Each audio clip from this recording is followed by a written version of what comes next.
FMC and outside FSS people as well. So we'll be keeping a lot of hands-on skills-based workshops, and to keep updated, basically we have an Instagram page. You can scan the code here, which will link you to our page where we basically post events, and we have a link tree as well. You will find all of the forms and any registration details you can get on there. You can also reach us through our Gmail, which you'll also get through our Instagram code. Thank you so much, everyone. Hira, back to you. Hira or Haris? Okay, so now I would like to want Minal Zaman to you for a while and tell her about the events in administration and the medal certificates, how to generate them. Okay, yes. So I'm Manal. I'm hosting this meeting. I'm the head of events and admin. So basically, this is our first session that we're having for FSS this year. So basically, online, what I'll do is I'll send in the middle of the meeting, I'll send a link that will link you to Medall feedback forms. You have to fill that feedback form. At the end of the feedback form, there will be an option for you to log into your Medall. If you have a Medall account, you should log in with the same one you used. And if you don't have a Medall account, you should make a new one. And please remember the email and password you use, because you will be getting all your certificates on that same account. So एक दफ़ा you make one account, please use that for all of our sessions. जो feedback form के मैं links भेजूंगी वो एक ही Medall account से होंगे. So I'll send the link towards the end of the meeting. So please, everyone, stay in the meeting till 8. Okay, that's all. Thank you. Thank you, Manal. We have 3 guest speakers. First of them is Bisma Nazir, internal medicine trainee in northwest of England. Iftikhar Ali, currently working in general surgery department in London and aiming to go into surgical training. And the last one is Shaw Haq. I think I'm pronouncing the name right. He's currently working in cardiology and aspiring to be a surgical trainee in UK. So over to you guys.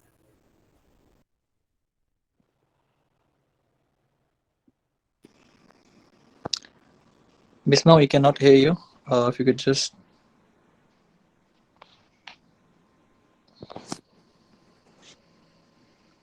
Hi, Bisma, we cannot hear you.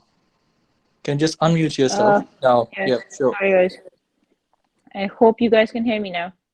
Yep, perfect. Yeah, good. And can you have our slides up? I think we've got Shua controlling our PowerPoint presentation, so then we can start. Otherwise, are we okay to start from your point of view, guys? Have you got everyone around? Okay. I'm not sure if you've still not got our slides up yet. Just give me a minute, guys. Yeah, no problem. I'll just start in the meantime. So thank you, guys. It's been an honor working in collaboration with you. So we'll start. Can you see my screen now? Yes, we can. Yes. Okay. Yes, take your time. I'm sure you all guys have seen that. We've been in this COVID era, so we all know it's been happening. Yeah. Okay, so welcome again, guys, on behalf of Britak Medics. So welcome to our session, which is more of an intro to let you guys know how the pathway to UK is and how things work in and how to take it from here. So we are a team of 3 junior doctors. We founded Britak Medics. We're all working in UK right now. The first one is me. I'm Bisma. I'm one of the internal medicine trainees working in the northwest of England. And I've started working in NHS in 2019, so it's been almost more than 2 years now. And the other members I've got with me is Iftihar. Iftihar, you want to say hi so that they know? Hello, everyone, and thank you so much for having us. I'm Iftikhar Ali. I'm one of the urology trainee, unfortunately not a general surgical trainee at the moment. But yeah, it's basically a trust-grade post. And I'm hoping to go for core surgical training next year. And next we have Shua. If you could please introduce yourself as well. Hello, everyone. I'm Shua. I'm one of the clinical fellows currently working in cardiology for next few months, and then I'm aiming for surgical training, hopefully by this year or by next year, inshallah. Inshallah. And I think we should start. Yeah. Yes. So, guys, let's start. Can we move on the slides? I think we're still, yeah. Okay. So, Okay, we're glad. And let's start a session. Let's make it a board of interactive. This is our first collaboration. Now that you guys have known a little bit of us now, we'd like to have who's here with us today. If you guys want to give us a quick shout, just so that we know who are we speaking to today. We've got the team from Fazaia Surgical Society that we know a bit. We've spoken over to Michelle or WhatsApp, but who are the other members in today? Does anyone want to say which year are you guys in? Graduated? Still in medical school? Hello, What stage? I'm Haris Malik, and I'm a third year student, and I'm the vice president of Fazaia Surgical Society. Hello, Haris. Hi, Haris. My name is Arisha. I'm a final year medical student and I'm the convener of the society. Hello, Arisha. Is that it? Hi, I'm Amna. I'm from fourth year. I'm the head for social media and PR. Fine. I want to say sorry to show मुझे नहीं पता था कि वो एक बंदी है क्योंकि मुझे so I wanted to say sorry to you और बाकी I'm Hira from fourth year and I'm from creativity team. So yeah. Hello, Hira. Hi. Hi, I'm Manal. I'm from third year. I'm sorry you can't see my face. I'm the events and admin head here at FSS, and I'm from third year. And we have everyone's in med school, and we have like first year to fifth year. We have all the years here with us today. Okay, so that's good to know. It's just to know because who are we speaking to, and it's always good to have an intro. I know it's Hi, I'm Aisha, and I'm a third year medical student, and I'm hello, managing Aisha. the social media and PR with Hello. Amna. Hello. Who else? Get some time, guys. If someone else wants to speak up, go ahead.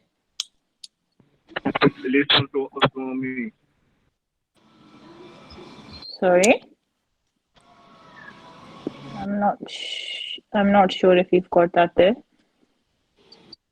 We just heard something, but yeah, that's really brilliant. I can see that your team are very kind of organized and a very big team. And sorry, Zakir, we cannot hear you properly. I think if you could just unmute yourself.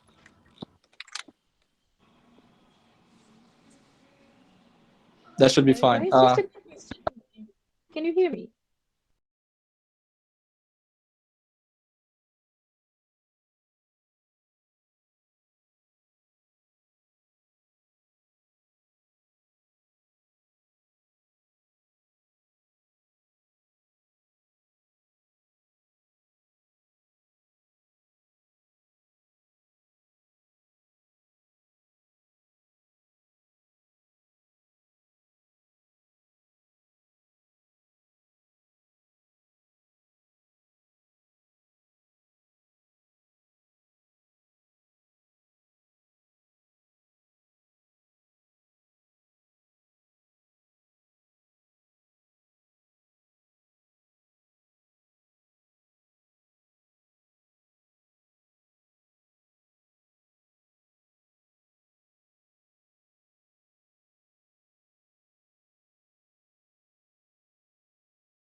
record as well. That's fine.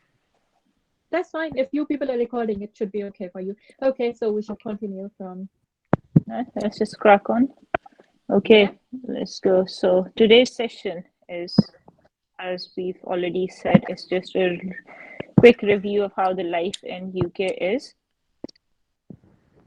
Sorry guys, excuse my coffee. I've just finished off my set of nights. I'm still in the other zone, so still not woken up completely. So even if I start messing up anything, fill me in up, please, so you guys know what it could be. Okay, so let's start the session. So how you guys would and how we ended up in UK and how the whole pathway works. And I believe most of the people that we've got here are interested in UK and are planning to come to UK at some point, inshallah, as soon as you guys graduate. Or I would believe that there would be some people in here who would be still in a limbo, especially when you're in the beginning years of your med school, when you're still thinking, should I do steps, go to US, should I just go for UK, or should I just stay in Pakistan? It's all those things. So yeah, so it's just to give you a whole brief intro of what to expect once you're thinking of coming to UK and how the whole pathway works. So to work in UK, as you guys, like in Pakistan, we've got PMDC, which is the Pakistan Medical Dental Council, which is the controlling body which controls everything. So you have to be registered with that to work in Pakistan. So the counterpart of PMDC here in UK is called GMC, General Medical Council. So for anyone who needs to work in UK has to be registered with GMC. And it's similar, the foundation year 1 doctors, which would explain in here, who are working here, they don't have the provision, they don't have the full registration, they have provisional registration. It's again similar to how we have it in Pakistan, because you don't have a full license unless you've done your 1 year of full house job. So the main target is, the first step is to get GMC registration. Now, how to get onto it is, we'll go into details, but just a general idea is that first thing is to get an English proficiency certificate. That is any exam that you have to give to prove English. So that could be Ielts or OET. The next thing is you apply for, make a GMC online account. You go for your PLAB 1. We're speaking of the current scenario, then PLAB 2. And then once you've done those 2 exams, you apply through GMC registration. Then you get your GMC registration, which is an online form. Once you've got your GMC registration, you're eligible to work in any hospital in UK, and then that's how your pathway of applying jobs, getting visas, and everything starts off. So that's just the whole timeline that anyone can follow once they're planning to come into UK, and that's what is to be kept in mind. So we'll just start off a bit of details of everything and take it step by step. So let's go on to the next slide, which starts off with the Ielts exams and others. Shall we move on to the next slide, Shua? Now, sure, yep. So I'll leave it to you, or hand it over to Iftihar, who's my colleague, and he'll start off explaining you step by step these things, and then 3 of us will keep adding on into it. That's okay. Hey guys? Guys, is there any delay in slides? I think there was. You're on GMC account. I think we need to start off with the English language. No, I'm on Ielts. Yeah, I'm on Ielts slide. I don't I know. think we can see the GMC account slide there. Oh, I don't know. It's English language evidence in front of me.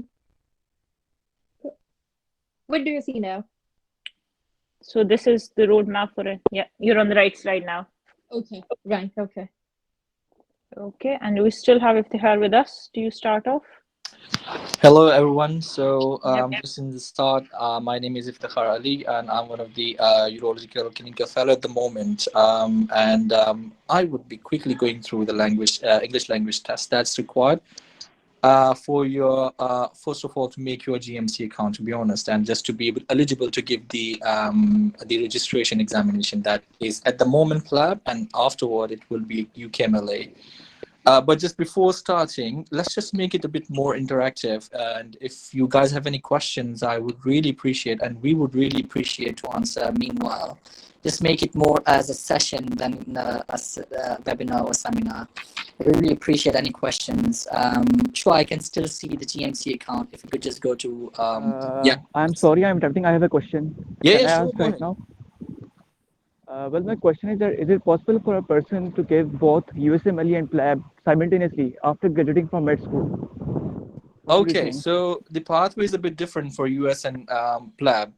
At the moment, UKMLA, I'm not sure when it's going to start, but you can only give PLAB examinations once you are done with final year. Okay, and once you're done with your final year, basically you need the evidence for that, and then you can apply for the English language test, and then you can I mean, you can do the English language test beforehand too, but you can then apply for registration examination. But there's one thing that I want to mention. If you really want to do USMLE, and you have also kind of side plan or just an alternative plan to come into UK, there's a bit of changes of rules now, of policies now here in UK. If you have done your USMLE, then you are also eligible to apply for GMC registration. So you don't need to go for both examination. It is something new. I think it started in 2021. So if Yeah, it you was have just your, last year after COVID. yeah, since last year. So if you have USMLE passed, like you have done your steps 1, and then you have done CK and CS, I think, then you can go for direct GMC registration. You don't need to go for PLAB 1 and PLAB 2 examination. Is that clear? Yeah. They only require, I think, English language test, and that's it. You are all set to. I think, yeah, basically the when you I'm sure they're going to change this year. So for CS, the alternative last year was to give an OET examination. So that kind of pretty much cleared the language requirement too. So is that clear from that side? Yes, thank you very much. It's clear now. All right. Okay, that's all right. So when we talk about the language test itself, there are two kind of language tests that we can give. That's, I think, more important at the level of final year to know about this first step. So either you can go for IELTS or you can go for OET. And in IELTS itself, they have different types of IELTS tests. The first one that's required for general students and general public is it's basically called a general IT IELTS, sorry. And the other one is academic IELTS. So the academic IELTS is one that is required to kind of be eligible for the registration as in whole. So in IELTS itself, we have 4 modules, and similarly in OET too. But in each module, you have to score 7, and as in whole, you have to score 7.5. So if you are you have writing, reading, speaking, and listening. So you have to speak, you have to get at least 7 modules, 7 band in each modules, and 7.5 as in general. I just wanted to double check. Has anyone got this point of scoring in each module and in general? Do we have any questions, Suhaib? I think it's just a mistake, but that's all right. So now there is another alternative, and I would say it's a blessing for medical students and medical for doctors to go for OET. And fortunately, we have OET in Pakistan as well. And our OET, if I may say, is much more easier than IELTS, because IELTS in itself, the writing part is really tough.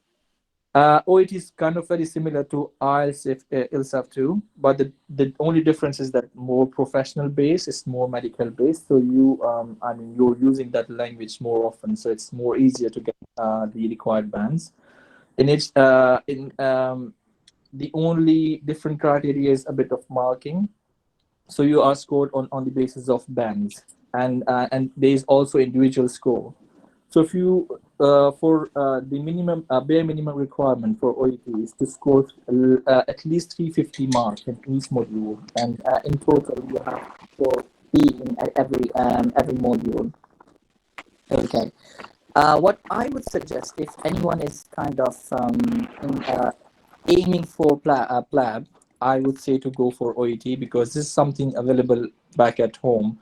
Although the fee is a bit it's a bit expensive than ours itself. I think there might be probably the differences of between 30 or 40k PKR, but I would still suggest to go with OET because that's much easier to pass on. Shua, can we have a next slide, please?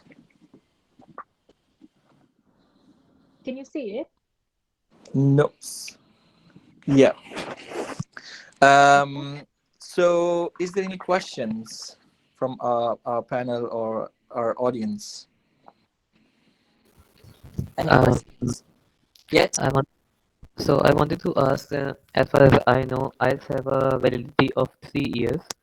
So, Sorry? OET, so IELTS have a validity of 3 years. That, for example, I have given IELTS in fourth year, it is still applicable to be used for any purpose for the next 3 years. So OET has the same criteria, or Yeah, that's a good question, Shahir. I think it's 2 years for OET at the moment, but they only changed for last year and this year because of pandemic. They only increased the validity to at least 3 years.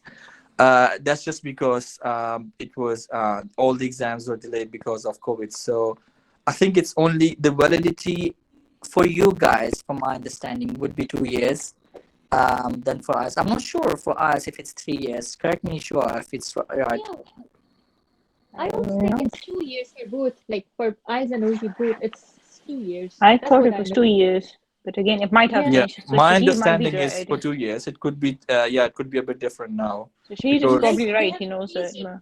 Yeah, and also they have increased it, like for individual cases. For example, in COVID times, there were some people whose eyes was expiring, and then they couldn't get a date for the PLABs. So I know some people, they extended the date for them, but I'm not sure if they passed this rule that they're gonna extend it to 3 years for everyone. I'm not Mhm. sure. Yeah, so it's not a general rule. It's just for exceptional cases for the people who were affected by COVID. So I think it might be only 2 years validity at the moment. So can I just add in a point? It just reminds me in here. Sure. I think it would just be worth adding on. Like it's just like similar to this IELTS and OET scenario. I think just one thing to keep in mind, And I think that probably just not only for PLABs, USMLEs, and the whole of medical area, just to be updated. Things are changing, guys, especially since COVID. Things are just very uncertain. So we're hoping that we get over this very soon and it's more of a stability, which we are. Get into it gradually, and hopefully, as you can see, as you guys are mostly third years and fourth years, so very much hopeful things would be stable. But as we speak, there is a lot of uncertainty in quite a lot of things. So the rules are changing. So the best thing, what I would suggest is, whether it be your validity or anything, just it is to ask people around you, or GM, or email the authorities and keep asking, because you might get an advantage if you tell them your circumstances.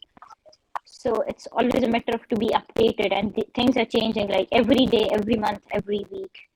So if there's someone among you guys who's listening and they're near to applying for their PLAB exams or something, and their IELTS is on that borderline of expiring and all, it's always worth checking, dropping in an email to make sure if they make any changes for you, or they give you any leverage because of the pandemic. So that would be very important. Just take your chance. Don't just let it, oh, it's expiring, it's expiring. Always worth mentioning, telling them your circumstances, that this is the reason your exam got cancelled, whatever. So it's always worth taking that advantage of that uncertainty and getting into that window if they can do anything for you or extend it or something. I just checked from the GMC website again for you guys, and it's still 2 years. Thank you. All right. Thank you, Shua, for clarifying, and thank you for adding on Bisma. Is there any other questions at the moment from our audience or from our panel? Nope. Yeah. Okay, Ahmed. Yeah, sure. Go ahead. All right. I think it might be just a mistake. All right. So the next thing. Assalamualaikum. Yeah. Walaikum assalam, Ahmed. Go ahead. Yes. Okay. Yes, it's Amit here. I'm based from first year, but I'm very too curious about the future. So I just wanted to ask it. Um, can we get ourselves, specialized here in Pakistan and then move abroad? Is there something like that and then get registered?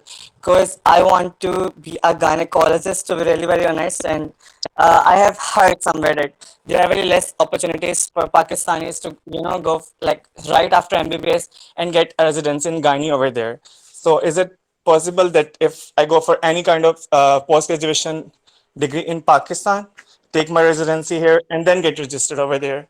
So, what Uh, can be the road all to? right. Can you please guide me? Ahmed, I can just envy your passion. I mean, literally, when I was in first year. So I'm really proud of whatever what your plans are. We can definitely have a very detailed chat or detailed discussion about what are the possible options for a person who wants to come to UK.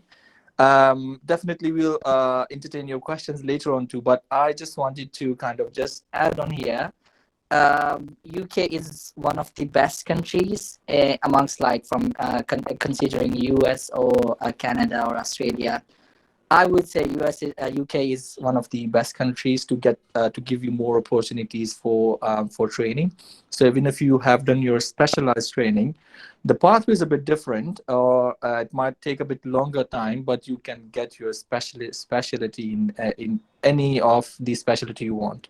You can get your training in any specialty you want. It would be I mean it would be a bit competitive, I would say, but you can get your training, your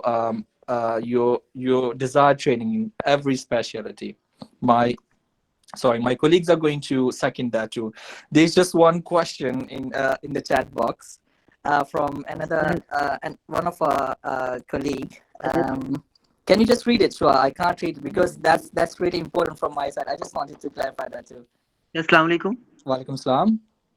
sir मेरा आपसे एक सवाल है जी जी sir ये यहाँ पे पाकिस्तान में sir ये ऐसा क्यों होता है कि अगर कोई अच्छा बच्चा है पढ़ने वाला है अगर वो टीचर से क्वेश्चनिंग करता है तो क्यों सर उसका कैलिबर खराब किया जाता है वो लाइक के क्यों सर उसकी सप्लियां लगाई जाती हैं उसको क्यों इतना डिग्रेड कर करके कुचल कुचल के उसे रखा जाता है सर प्लीज सर आप ये जस्टिफिकेशन दें sir Okay, thank you so much. I'm very honored that you're calling me sir, but I would just, I mean, out of respect, I would just like if you just call me Iftikhar, or I mean, I don't feel any disrespect in that.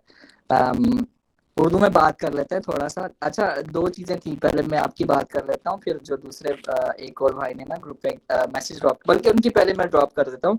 उन्होंने कहा था कि जिसकी average English है उसके लिए कौन सा टेस्ट बेहतर है. तो for you or even for me, the best thing is to go for OET. And I would just say that don't get discouraged by your language. Literally, when I was here when I applied for OET, even when I was at your level, my English was like, oh, मतलब बहुत बुरी थी, मतलब बहुत बुरे हालात थे. तो आपने इन चीज़ों को consider नहीं करना, but the best language is to go for OET as an examination because you know most of the medical terms. So it's much easier to give you to apply that terms in the test modules. The second thing,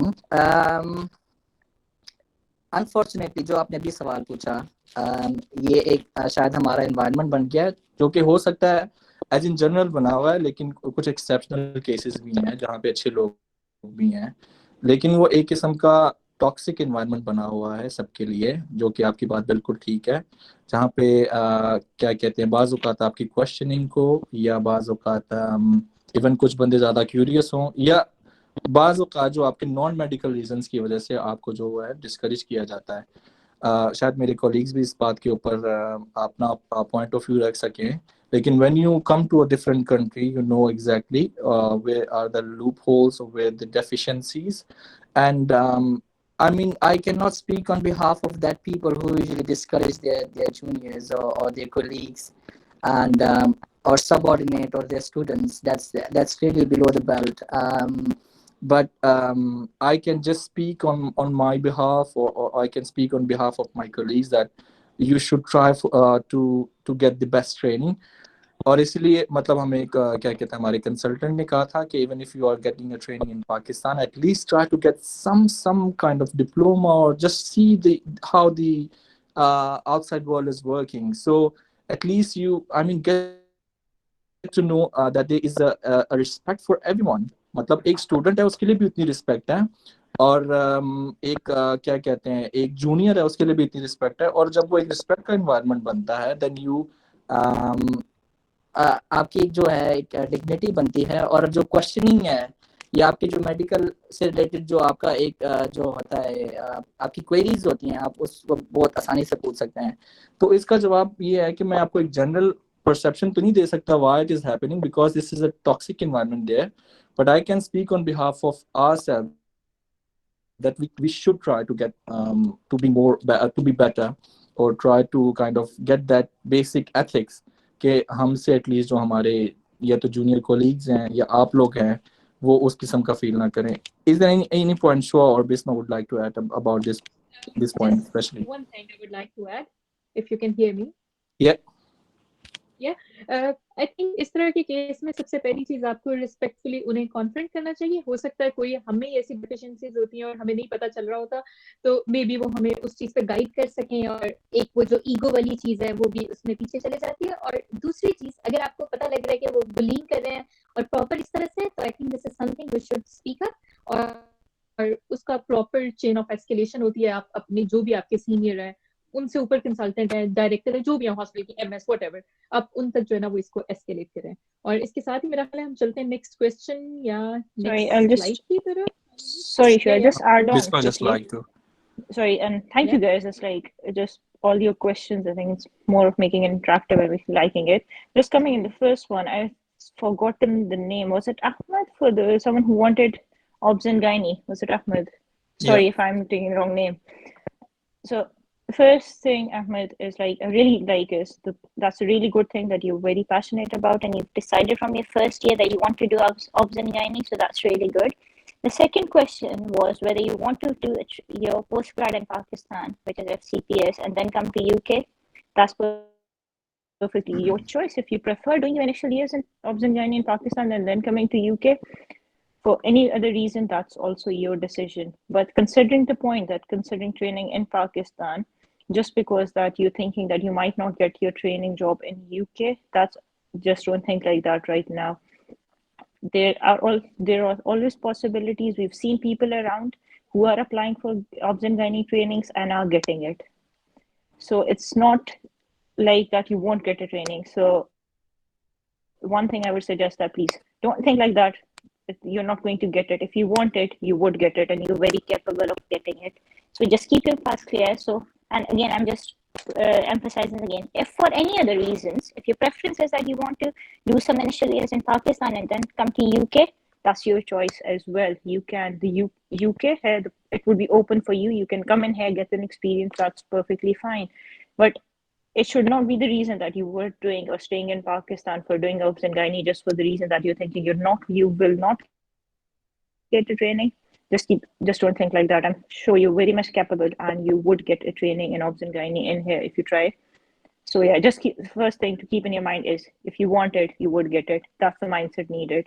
So be positive. And then again, on a Britak platform, we are planning for some sessions in the future. So keep yourself linked in there. We'll try and get someone who's all those people who've got these trainings, surgical, obs and gynae, even ophthalmology, and we've seen people getting it. So that's not something to be discouraged of. So if you want to come to UK, come in, you'll get the training. Second, there was someone, I just wanted to say, I'm like, okay, हम average English के साथ IELTS pass करते हैं. You can pass it. वो भी ये है कि don't think of yourself कि वो हमारी English अच्छी नहीं है. English our mother language is not English. We speak other Pakistan में उर्दू बोलते हैं, पंजाबी बोलते हैं, पश्तो, जो भी हमारी अपनी language है उसके साथ English is just a second language. You can always learn it. There's no hard and fast rule, and IELTS is not going to decide. इसकी grades matter नहीं करते कि आपकी English कैसी है. Honestly, आप एक ही बंदे I've seen people who give IELTS once and they get different grades, और दूसरी दफा वो IELTS देते हैं उनकी grades different होते हैं. So that doesn't mean कि वो आपकी English उस तरह से impact कर रही होती है. So it's just a language, you just learn it. That's not our first language. हम English, हमारी first language Urdu है. So again, never underestimate yourself. और एक तीसरा पॉइंट था was about कि लोग डिस्करेज क्यों करते हैं आपको क्वेश्चंस पूछने के लिए, उसकी वजह से that is a wrong culture. और I think as you guys, we are I think collectively हमें उसके अंदर एक effort करनी चाहिए. If someone is discouraging you, confront that. उस पर वो एक specific, it could be just that one specific individual who's getting you down. I'm sure कि उनके अलावा बाकी लोग होंगे, उसी डिपार्टमेंट में होंगे, उसी सोसाइटी में होंगे, जो आपको encourage करेंगे और जो आपके questions का answer करेंगे. और as a young guys, as a group of students, if you see कि there's a culture जहाँ पे आपको encourage नहीं किया जा रहा, as Shua said very rightly, escalate and get it sorted for yourselves and for your juniors. And I'm sure at some point वो लोग भी realize करेंगे because you are there to learn. Everyone's there, so it has to be supportive. So again, I think the gist of all these three questions would be don't get discouraged and keep going on. There another question, Bisma, if you just would like to kind of give your insight. Sorry, I missed on that. What was it? There is one question: should one give OET ASAP after graduating, or wait a little bit? Because I'm still in the loop of deciding between USMLE and PLAB for surgical residency. So, would you mind just giving your opinion? Yeah, I think it's sort of a gray area where you want to decide, or you're still in the decisive phase. So that's the thing which is making you, for example, if you're more inclined towards going towards, and sorry, before I start, are they supposed to give OET for USMLE? Or does that require an English language exam, guys? Sorry, Not exam. I couldn't get your question. Could you please? I'm just saying, for steps, do they require an English language exam for that? The thing is, the change. I don't think so. I don't think so. No. No. The thing is, last year, I'm not sure about this year. The last year, they kind of scraped off the USMLE CS. So instead of that, they kind of just switched on to replace it with OET. And that was kind of considered as alternative for CS. But I'm not sure what exactly is now. So that was kind of relevant last year. Okay, so my answer would be like, if you're more inclined towards coming to UK and you're more inclined towards that, you would be most likely planning on. So the sooner you get it done, the better. Because if I just give you my example, I think I did between my final exams and before I got my result and started off my house job in Pakistan. So that was the time when I cleared up my eyes. So if you're slightly more inclined, it's worth not wasting your time and getting that exam done. So once you're done with it, you know you can just give your PLAB 1 and the next go apply for PLAB 2 and that's it. So if you've got time, just go for it. Sorry, Shua was saying something. Yeah, so we're already coming to those slides, which Iftkhar is. Yeah, that's what I was. I mean, I'm sure you guys are more excited than us, but definitely, at the end of this session, we will try to answer as maximum queries as we can. And we've tried our slides. We've made our slides considering all questions at your level. So don't don't think that we're not going to touch everything. We'll try our best to kind of go through everything. Meanwhile, we'll also try to get the questions from the question box. There are too many, but definitely I'll move on next to the PLAB examination. Okay, sorry, I was just reading the comment box. So once you have passed the examination itself, the language examination, then you're eligible to make the GMC account for yourself.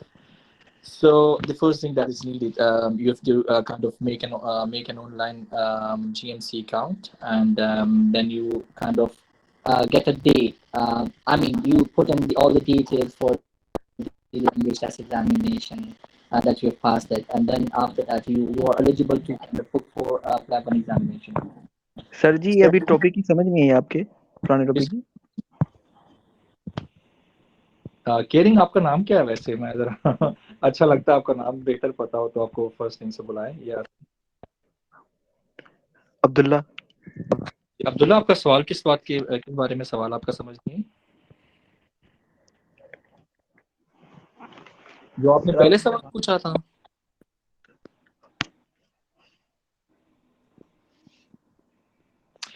अच्छा अब्दुल्ला, मुझे जो आपके सवाल से लगता सकता है। आपने क्या कहते हैं 2 सवाल पूछे हैं। पहला आपने सवाल पूछा था अबाउट द एनवायरनमेंट, उसके बारे में जैसे बिस्मा और शुआ ने कहा है, मैं आपको समराइज कर देता हूँ। बेसिकली ये है कि बाज़ औक़ात अनफॉर्चुनेटली हमारे मुल्क में जो माहौल है वो इस तरह का थोड़ा सा टॉक्सिक बना होता है, लेकिन हर बंदा इस तरह का नहीं होता। कुछ ऐसे लोग होते हैं जो आपको डिस्करेज कर रहे होते हैं, लेकिन you can find good people in everywhere. अगर आपको ऐसा लग रहा है कि एक बंदा जो आपको कंप्लीटली डिस्करेज कर रहा है या आपको जो है क्या कहते हैं आगे बढ़ने से रोक रहा है, तो try to confront him. Confront का मतलब ये है कि see if he can kind of understand what you have been feeling, मतलब आप किस चीज़ से गुजर रहे हैं। लेकिन अगर आपको उसके बाद लग रहा है, हो सकता है कि बाज़ औक़ात इंसान खुद रियलाइज़ कर ले, अगला इंसान जो है वो खुद से इस बात को रियलाइज़ कर ले, लेकिन अगर वो आपको लग रहा है कि फिर भी वो डेलिबरेटली जो है आपको लुक डाउन कर रहा है या आपको जो है जानबूझ के जो है ना वो डिस्करेज फील करा रहा है, तो there is always a possibility to escalate.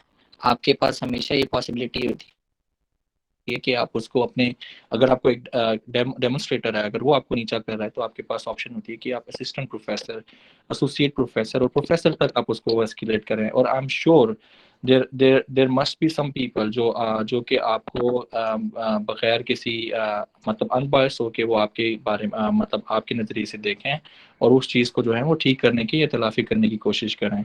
और उसके बाद आपके पास इवन प्रिंसिपल की भी ऑप्शन होती है। और अगर आप ये देखते हैं कि एक डेलिब्रेट एक्शन है जो कि एक ग्रुप पूरे ग्रुप ऑफ स्टूडेंट्स को या ग्रुप ऑफ पीपल को इफेक्ट कर रहा है, तो आप ऐसा करें कि आप अपनी अपनी जो स्ट्रेंथ है उसको बनवाने की कोशिश करें। आप लोग सारे मिलके एक कंसर्न रेज करेंगे तो डेफिनेटली उस चीज़ के ऊपर एक्शन लिया जाएगा।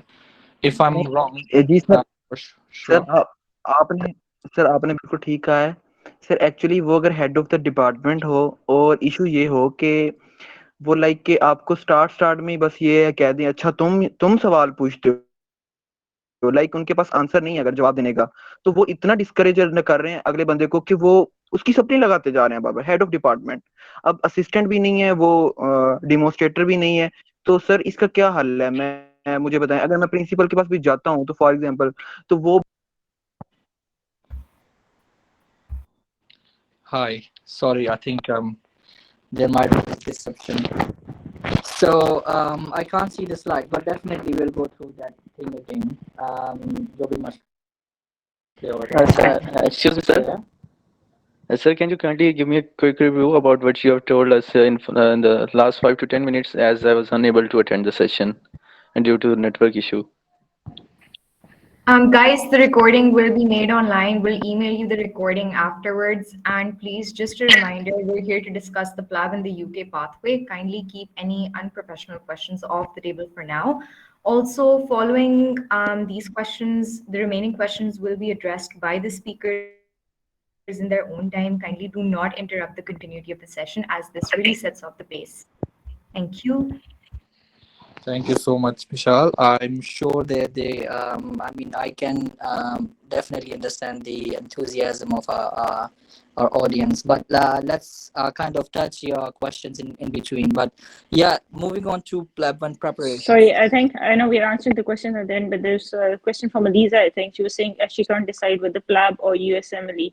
So Eliza, the answer to this question is this whole webinar basically. So if you listen to the whole thing, I'm sure we can convince you to come and join us here in UK. Okay, guys, let's talk about the preparation in itself. Okay, let's kind of move on to the next slide. Okay, no. So talking about the PLAB examination. So there are different kind of MCQ question MCQ pool that is used basically for preparation of PLAB examination, PLAB 1 examination. So I would just give an overview about the PLAB 1 examination. So PLAB examination is divided into two parts. The first part is mostly based on the clinical questions, as most of you guys are from fourth year and finally might understand it. So first part is mostly the question and answer about the clinical examples. So the best question pool that most of the people use is PLABables, and it has kind of covered most of the questions that are kind of in the examination. The other pools or other sources are Dr. Khalid, 1700 questions, and PLAB keys. PLAB keys itself is also very good, but I would reckon if someone has prepared his examination from PLABable, at least with two readings, I think he's more. It's more than enough to kind of pass that examination. So you are scored. You're basically scored in total of 180 marks, and the passing marks usually varies every year or every session. So most of the time, the passing marks is in between 150, 105 to 120. It could kind of vary depending upon how other people are kind of attempting the examination. If it's too difficult for everyone, the passing average usually comes down, and if it's a bit difficult, it usually goes up. So that's about the PLAB examination. So once you have passed the examination, PLAB examination, you are eligible to book for PLAB 2 examination. And PLAB 2 examination is unfortunately only conducted in UK, in Manchester. So then you kind of apply for PLAB 2 examination, and definitely. So there is basically a backlog of people, of the students who usually applied for PLAB because of COVID. But I'm sure now, most of the time, you can get the seats for PLAB 2 or like in 7 to 8 months time, I think, at the moment. About the PLAB examination, if you have kind of given the prof examination in fourth and final year, it's more like an OSCE examination, where they kind of test your ability, if you can kind of work in a hospital environment as a doctor. And it is based on different stations, similar to our final prof or fourth year prof. It's very similar to station-based examination. There are different numbers of station. It could be 15 or 17, or sometime it might increase to 18. And the formula of passing the examination is you have to pass x minus 6. For example, if there are 18 stations, then you have to pass 12 stations. If you have 17 stations, you have to pass 11 stations, and so and so. If the number of stations are decreasing, it usually applies the same formula. Now, from my own experience, I would say it is the most unpredictable examination that I kind of have given, throughout my medical career till now. Because the practice is a bit different. They are usually not only looking for your medical knowledge, but also your conduct as a doctor. And the most important thing is to do as much practice as you can. So there are, you can get the resources of all the sources for the PLAB 2 examination preparation through through online, and there are some academies in UK who are kind of conducting different sessions for teaching, and then you usually give mock examination before your actual examination, so that you can kind of get an idea what exactly PLAB 2 is.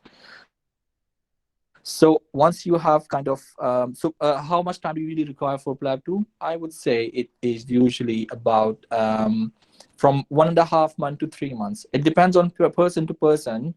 I have seen some people who have prepared PLAB 2 examination in less than 4 weeks, and I've seen some people who have been preparing it for more than 3 to 4 months.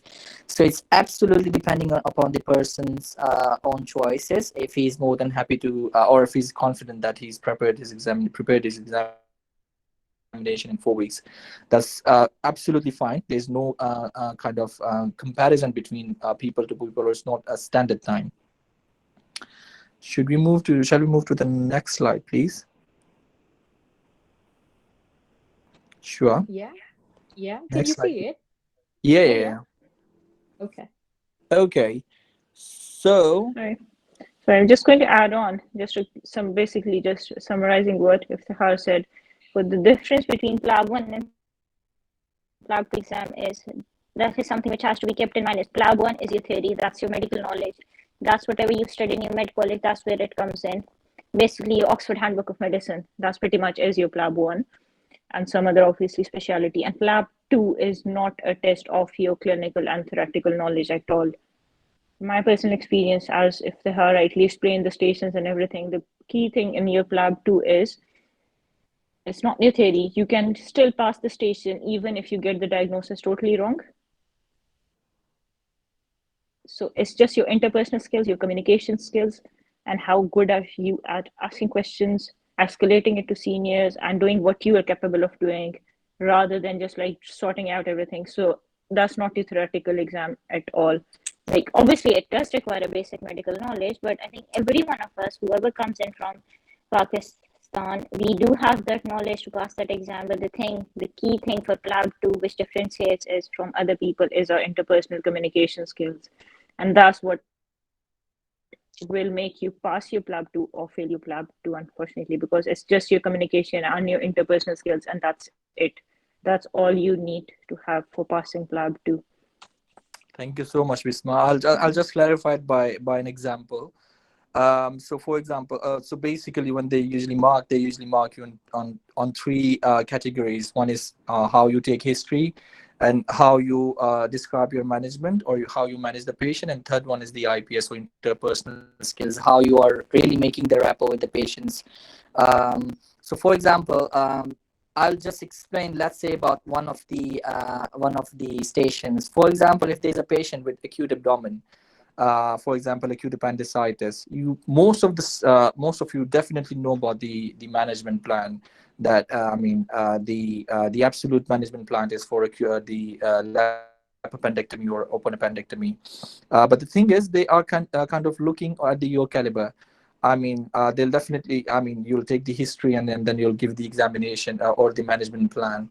And but this is something you need to escalate it. For example, you can't do at your level, can't do lap appendectomy. So definitely what your management plan would be to escalate it to the appropriate senior who is going to do the surgical procedure.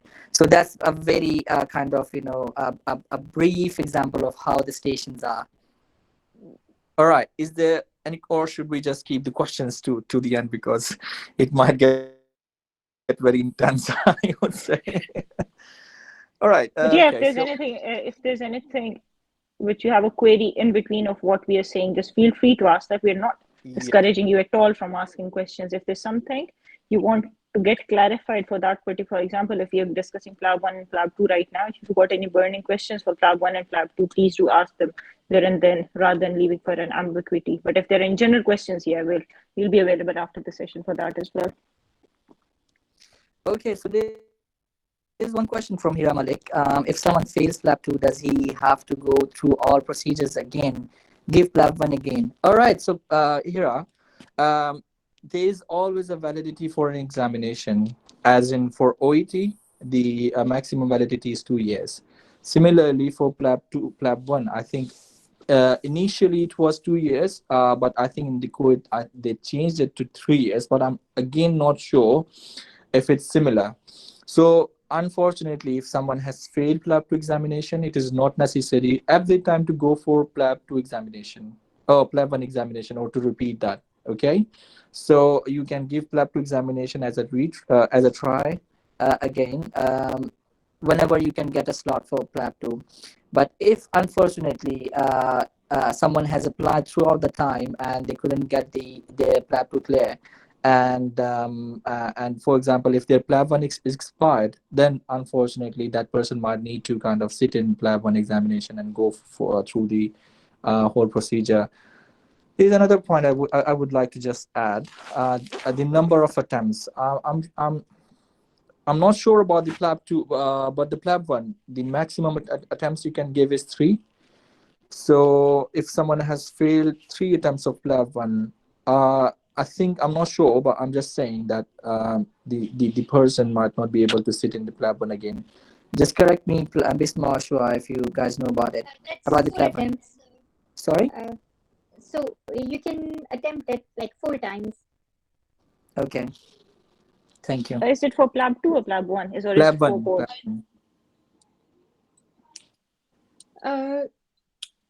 Actually, this is for PLAB 2. I think that's the same for PLAB 1. I'm not sure about PLAB 1.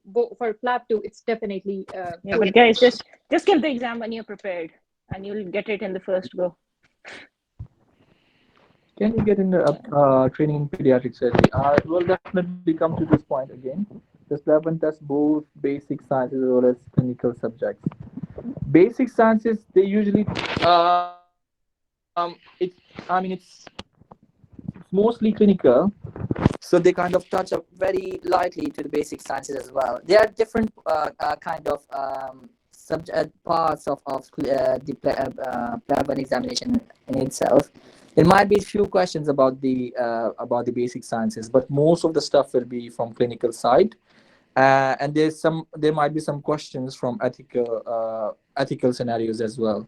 So once you've start preparing for PLAB 1, you'll definitely get a very brief idea or it's a very descriptive idea of PLAB 1 in itself. So yeah, basic science is not like you use USMLE. It's a bit different in terms that it's more clinical based exam. All right. So there is a very okay, yeah. So that's really important in terms of not in terms of PLAB. I mean, I would say in terms of complete your medical journey. I would say not to rush. I mean, it's really important to do things step by step, and I mean, as much as you're passionate. But the thing is, there is no race in going for these examination, and the second important thing is there is no comparison. You should not compare yourself with your colleagues who are kind of done the examinations earlier, or might not get discouraged by such people. Or so it's basically a different story for everyone. So when you feel that you're comfortable enough, or you feel that you're determined enough to go for that examination, just try your luck. And I'm sure about our colleagues, about you guys, that definitely, if you've made your mind for this examination, then this is something that's not very difficult, and you can do it really well.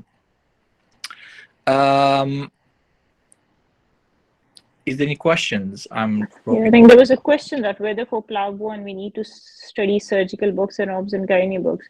Like, keep it very simple, and to be honest, guys, if you are near your final year exams, and you'll be eligible for PLAB 1 after your final exams anyways. So that's basically the whole knowledge that you need. On the top of that, the resources that we have already mentioned, like the PLABable and the Khalid notes, and the key is those 1700 MCQs. Even if you don't read much of theoretical knowledge, you would have given your final year exams recently. So if you do those 1700 questions in a good way, and their explanations, if you read them, somehow or the other, the content of the exam is the same.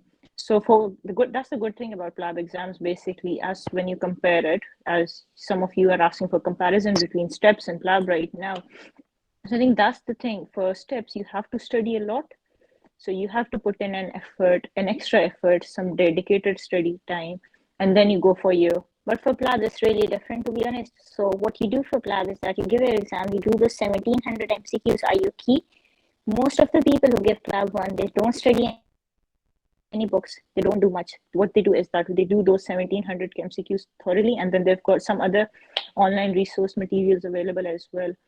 So if you get your hands on to that basic knowledge and those 1700 MCQs, plus a bit of study of those notes, that's it. That's enough for your PLAB exam. It doesn't require you to read through books all over again. So that's the good part. So you just go through these and then you'll be done. And again, for PLAB 2, I said, the knowledge required for PLAB 2, you will have it by the time you graduate. It does not require you to go and read books again. No. Like, for example, if you ask me... Ma'am, I have a question. Yeah, sure. Can you please share the key differences between UKMLA and PLAB exam? We'll come to it. Yeah, we'll come to it. No, wait. And you can call I have it another question as That's well. all right. What is the perfect strategy for preparing for PLAB exam? I mean, should we start preparing before graduating, or should we wait until we are done with the graduation? So that's a good question, and I think that's something which plays a part in creating an anxiety and panic while you're a medical student, you're in final year. We've been through this, all three of us been, because like, oh my God, I need to get my profs done. I need to pass this exam and then I need to prepare for it. I would personally, I would ask Shuan if they're hard to add on. It might be wrong, but my personal opinion is don't take it too harsh. For PLAB exams, get done with your final year exams in a good way. That's already enough of a pressure. Give those exams, and believe me, you'll have enough of knowledge to clear these exams. All you need to do is that, as I said, again, get into holds of the PLAB one. Doesn't require you, I'm repeating, to go through all the books again and like cram Davidson or all those surgical books. No. Do those 1700 MCQs in a good way so that you get holds of your knowledge. Maximum, if you want to put in an effort, you can read through the Oxford Handbook, Clinical Medicine. I believe all of us have carried it through. So you read through that and that's it. PLAB 2, you have the knowledge. All you need to do is develop focus on your interpersonal skills, your communication, and that's it. Or uska ye yoga. So if that's the basic, and that's the main thing between USMLE and PLABs. And I was before the question I was saying if you asked me कि मैंने properly कब पढ़ा था PLAB 2, so PLAB 1 और PLAB 2 के दरमियान और वापस when you start studying for your membership exams यहाँ पे आने के बाद तो आपको लगता है कि मैंने last टाइम जो properly पढ़ा था वो final year के एग्जाम के लिए पढ़ा था और उसके बाद अब पढ़ रहा हूँ membership exams के लिए क्योंकि PLAB 1 PLAB 2 के लिए आपको कोई hard and fast उस तरह वाली पढ़ाई नहीं करनी पड़ती जो आप profs में या steps में करते हो. I'm so sure if I would probably agree with it. It's not like उस तरह वाली खास पढ़ाई नहीं होती कि आप बिल्कुल सही कह रही हैं बिस्मा. और मैं अगर अपनी पर्सनल एक्सपीरियंस अपना एक्सपीरियंस बताऊं आपको तो until I've completed my final year I didn't know exactly what to do. हम तो वैसे ही बैठे हुए थे तो फिर सोचा कि यार करना क्या है, अब तो फाइनल भी हो गया, अब आगे क्या करना है, तो फिर कहा चलो ये करके देख लेते हैं. So until you are you are done with your final year examination, you don't need to think about PLAB examination in itself.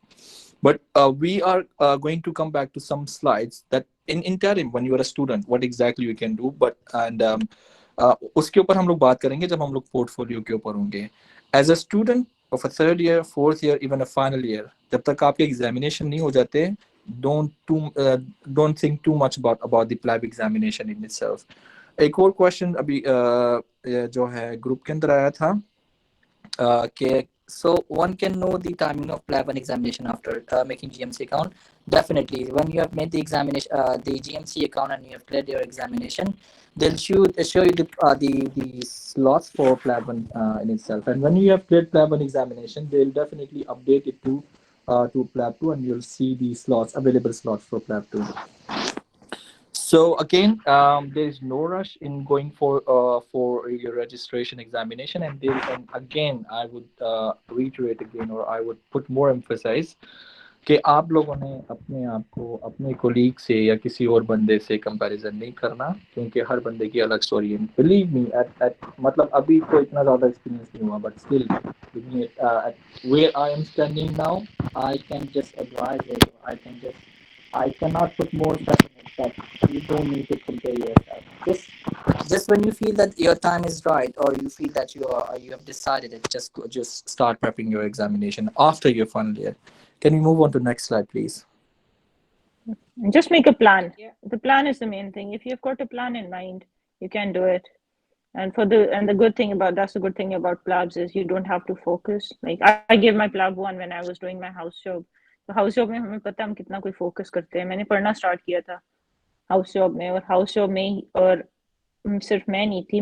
Like I graduated from Shifa, so most of our colleagues, I think we were 10 जिन्होंने PLAB 1 इकट्ठे दिया था. We were all doing house job.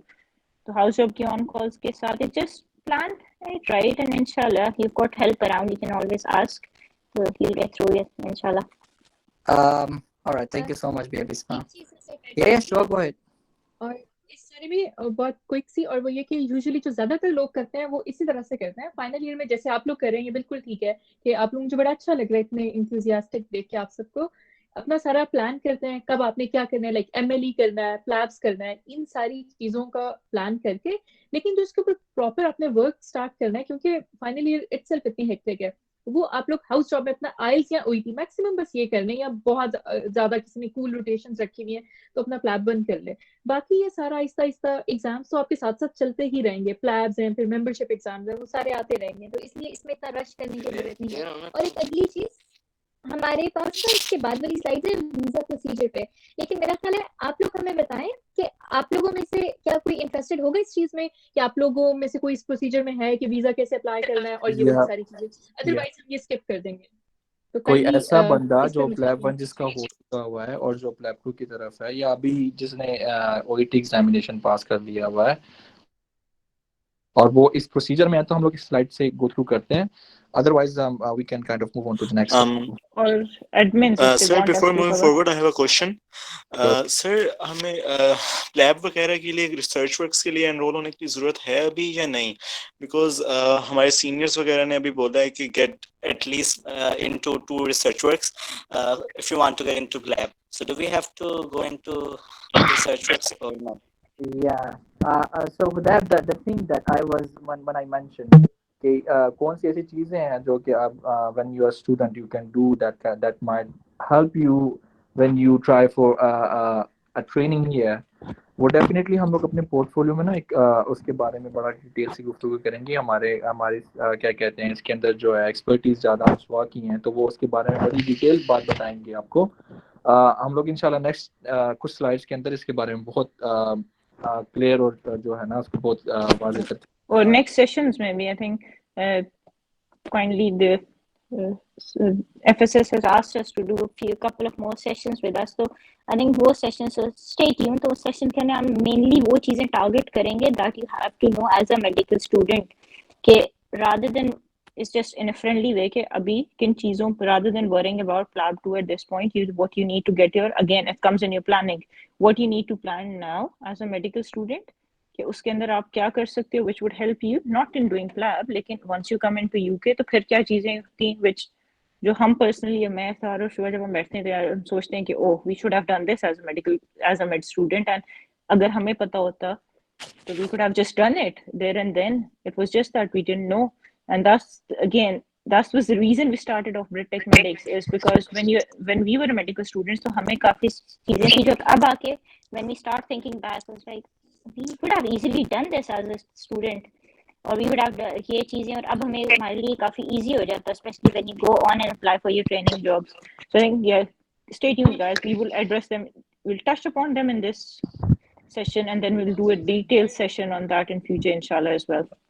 Yeah, and also if you can kindly take us through the visa procedure, because I see some I've just heard the are really question. interested. So we'll quickly go through the visa procedure. So when you have passed your PLAB 1 and you've booked the PLAB 2, so the PLAB 2 booking is in itself kind of just a thing that you can kind of apply for a visa. So the visa that you apply for PLAB 2 examination is standard UK visitor visa that is given for 6 months. So what are the basic documents that are required? I'm sorry, इन सबसे ऊपर जो है passport लिखा हुआ है, definitely passport चाहिए बस, ये जो उसको ना उसकी इम्पोर्टेंस को वो करने के लिए। Second important thing is PLAB 2 booking. आप उसमें ये करते हैं कि आपको प्लैब 2 की जब आप बुकिंग करते हैं तो आपको एक ईमेल जो है वो जीएमसी वाले ड्रॉप करते हैं। उसके अलावा जो आपकी जो बुकिंग है उसकी आप स्क्रीनशॉट इन इटसेल्फ भी ले सकते हैं। तो ये जो इम्पोर्टेंट डॉक्यूमेंट में होगी। और तीसरी इंपॉर्टेंट चीज फाइनेंसेस जब हम लोग बताते हैं, अब ये फाइनेंसेस आगे हम लोग एक लेटर के अंदर भी एक्सप्लेन करेंगे, लेकिन जो फाइनेंसेस आपके बेसिकली क्या होते हैं जब आप अप्लाई करते हैं, तो उसमें सबसे इम्पोर्टेंट चीज है कि आपका ट्रैवल है, आपकी रिटर्न टिकट है। उसके अलावा क्या चीज़ इम्पोर्टेंट है कि आपने जब वहाँ पे रहना है तो आपका कितना एक्सपेंसेस आना है इन टोटल। और सॉरी, ठीक है, sorry, I couldn't read this because it's too much small, but I would just tell you in short that the important thing that is required is कि आपकी रिटर्न टिकट कितनी है, कितने की है, और आपका इन बिटवीन जहाँ पे जब आपने रहना है तो आपका खर्चा कितना है। So when you are applying for, just to give you a very brief idea about, so when you are applying for the visa itself, you usually apply it online and then you go there and submit the document. आपका कोई interview वगैरह नहीं होता, बस आपने document submit करने होते हैं जो ये सारे इंपॉर्टेंट डॉक्यूमेंट बताए हुए हैं। तो आप जो है ना अपना जो सारी चीज़ें हैं ना वो आप अपने कवर लेटर के अंदर एक्सप्लेन करते हैं। वो अगली जो है ना उसके अंदर क्या कहते हैं, अगली स्लाइड के अंदर वो आ जाएगा। तो बेसिकली आप ये करते हैं, जब आप प्लैब 2 के लिए अप्लाई करते हैं, आप लोग बेसिकली बताते हैं कि हमने 10 दिन के लिए जो है यूके में आना है, और इसलिए आना है क्योंकि हमारा एग्ज़ाम वहाँ पे, उसके अलावा कोई ऑप्शन नहीं है, और रजिस्ट्रेशन के लिए ज़रूरी है। उसके अलावा आप ये बताते हैं कि हमारा खर्चा इतना है। फॉर एग्जांपल मेरी रिटर्न टिकट 1.5 लाख की है, और एक हफ्ते का मेरे फॉर एग्जांपल होटल का जो स्टे है वो 1.5 लाख का है, और मेरी जो क्या कहते हैं वहाँ पे खाना पीने का खर्चा है, और जो रिहाइश का खर्च, उसके अलावा जो ट्रैवल का खर्चा है वो 1.5 लाख। फॉर एग्जांपल मेरे पास 4.5 लाख का मेरा खर्चा है, और मेरे अकाउंट में for example I have a deposit of 6 lakh in my account. Okay, so you explain everything in your cover letter, and similarly there might be some other documents that you might submit. So जब आप ये सारा चीज़ें submit करते हैं, आपकी एक appointment होती है वीएफएस के लिए। वहाँ पे जाके आपकी वो लोग थंब प्रिंट लेते हैं, ये सारे डॉक्यूमेंट्स लेते हैं, आपकी एक पिक्चर लेते हैं, और वो फिर आपको वो जो सारी चीज़ें वो पैक करके बेसिकली वो जाती हैं दुबई, क्योंकि हमारे जो पाकिस्तान के वीज़े वो है दुबई से लग के आते हैं। You wait for their response, और वो कुछ अरसे के बाद जो है आपको उनकी तरफ से आता है कि आप अपना जो है ना, जो भी रिस्पॉन्स आए वो करेक्ट कर लें। और मोस्ट ऑफ द टाइम जिनका प्लैब 2 होता है वो उनका वीज़ा लग के आ जाता है। उसमें ज़्यादातर हो भी सकता है मसला हो, लेकिन ज़्यादातर नहीं होता। The one thing that I again want to kind of add on here, that most of the हो सकता है आप लोगों ने ये नोट किया हो कि I mentioned that you usually show your stay as 10 days. And the reason is, although most of the time you have to kind of attend an academy that might be for 1.5 months. So our stay will be usually for 2 months. But we usually say that we are going to stay there only for 10 days because our expenses usually is lessened to many times. Okay, that's really important. So your finances becomes much easier. And when they usually issue a visa, the visa is standard for 6 months. Everyone will get a standard visa for 6 months. उसके अंदर बेशक आपने 1 महीने का वो बताया हो कि मैंने महीना स्टे करना है, या आपने इवन लिखा हो कि मैंने 1 हफ्ता स्टे करना है, it's not going to make a big difference. The timing will be standard from UK side. So that's the reason you usually keep the duration of stay very short, so that you can kind of explain your expenses in a logical way, और उसको आप उसको justify कर सकें. Is it clear about the visa procedure? Yes. All right, thank you. अगर किसी का कोई क्वेश्चन हो तो वो ड्रॉप कर सकते हैं, हम लोग इंशाल्लाह बाद में इसके बारे में दोबारा बात करेंगे। Shua, next slide please.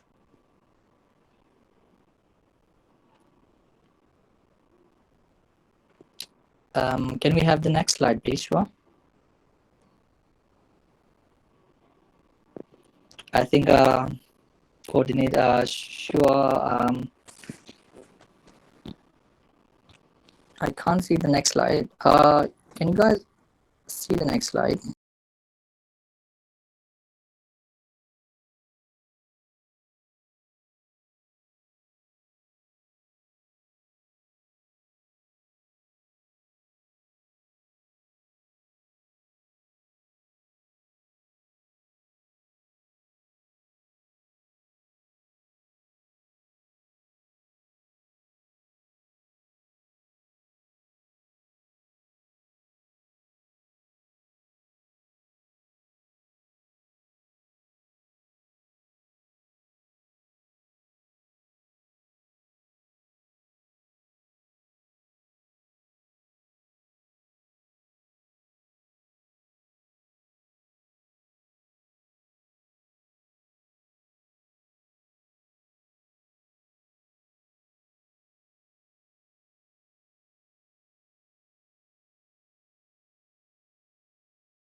The cover letter is basically a document where you actually write the whole thing when you're applying for a visa. Because the thing I explained, the difference between USMLE and PLAB in terms of visa procedure is that in USMLE you have I think a proper interview, but for UK you don't have any interview. You usually need to submit your documents. So the cover letter is where you explain your travel details, that what you are going to do here, what your main plan of travel is. So you basically first of all tell that, okay, I'm going to give my examination, and why I want to come to UK is just because that this examination is solely conducted in Manchester in the UK. So that's the reason I'm going to I want to apply for this visa. And then you tell that, okay, I have this much of amount as in saving. It could be from your earning as well as it could be from your sponsors, could be your parents, could be your very close relatives, could be anyone. और उसके बाद जो है आप बताते हैं कि मैंने इतने पैसे जो है मेरे पास जो है ना डिपॉजिट के अंदर पड़े हुए हैं, and this is my expenses when I will be there. It should be less than what you have actually deposited in your account. और उसके बाद आप बताते हैं कि I'm a very law-abiding citizen and that I will be only staying for 10 days and I'll be back. और बस इस तरह की बातें करते हैं, then you kind of just end up on a good note. और फिर ये आपके documents जाते हैं और finger crossed अब सबका लग के आ जाता है. Finger crossed. Can we just go to the next slide, please? Sir, I have a question. Yeah. Go ahead. Sir, is it compulsory for us to have a sponsor in the UK? I mean, what should we do if we don't have a relative who is living in the UK? Is not necessary at all for you to have a sponsor in UK. Sponsor का मतलब ये है कि कोई बंदा आपका खर्चा उठा सकता है. Okay, in similar terms. आपका स्पॉन्सर पाकिस्तान में हो सकता है और दुनिया के किसी भी खित्ते में हो सकता है. बस ये है कि उसके जो डॉक्यूमेंट्स प्रोवाइड करे वो बिल्कुल ठीक हो और वो आपको पैसे ट्रांसफर करे. For example, I'll tell my experience. I'll tell my example. I'll give my example. Sorry. So when I applied for my examination, I had half of deposit, as in total. Half जो था वो मेरा अपना था, जो मैंने अपनी कमाई से मतलब जो मैंने खुद कमाया था, which I can explain कि मतलब मैंने इन सोर्सेस से कमाया था. ये मेरी बैंक स्लिप्स हैं, ये मेरी सैलरी स्लिप्स हैं, and that is the document. And then I had a sponsor as my brother-in-law. He was not in UK. He was in any other country of Europe. और उनके मैंने क्या किया कि बस उनकी तरफ से एक लेटर लिख लिया कि yes, I am this and I'm supporting him. मतलब I'm sponsoring him this amount of money. और बस ये उसके साथ उन्होंने कुछ डॉक्यूमेंट्स लगा दिए थे. So I'm just saying that you don't need to have a sponsor in UK especially. You can have a sponsor in Pakistan as well as you can have a sponsor in any part of the world, either Australia, America, US or New Zealand or any part of Europe, Germany, Canada or Sweden or whatever you say. So it's not necessary. Okay? Yes, sir. Thank you. All right. So shall I just pass on to Bisma or Shua for this slide, please? Yeah, we can start off. Sorry, for the organizers, Michelle and the team, how much time do we have left? Like, we guys are open. It's a Sunday here. So let us know. I know it's quite late in Pakistan as well. So just let us know how much time do we have left. So just we can cut it accordingly. So it was initially planned as a 1.5 hour session. So we will probably start eating soon. That's why we split it up into 3 sessions. But yes, so I think we'll just need to clear it down and try and see what. So we've not got much time left, isn't it? Yeah, that's true. So shall we just if you want to continue with that, that's completely up to you. It's okay for you guys, but I think the main thing is the audience, like how much time, if we can say, but as long as we have people around. If the people not around, they want to do us again, we're happy to just cover bits in today and then go ahead. So we just need to decide on that if that's. If we wrap it up within the next 20-25 minutes, I think that would be good. Yeah. Okay. So shall we just do the job process and give a quick? So we'll leave the jobs for now, I believe, because jobs will be coming in after the PLAB. We'll briefly touch upon what to expect from a life in the UK, and we'll try and convince some people to come and join us. And then we'll ask Shua to give you a quick link of how UKMLA and what to expect in the future. So that's how we'll wrap it up for now. Perfect. Sorry for the fumbles.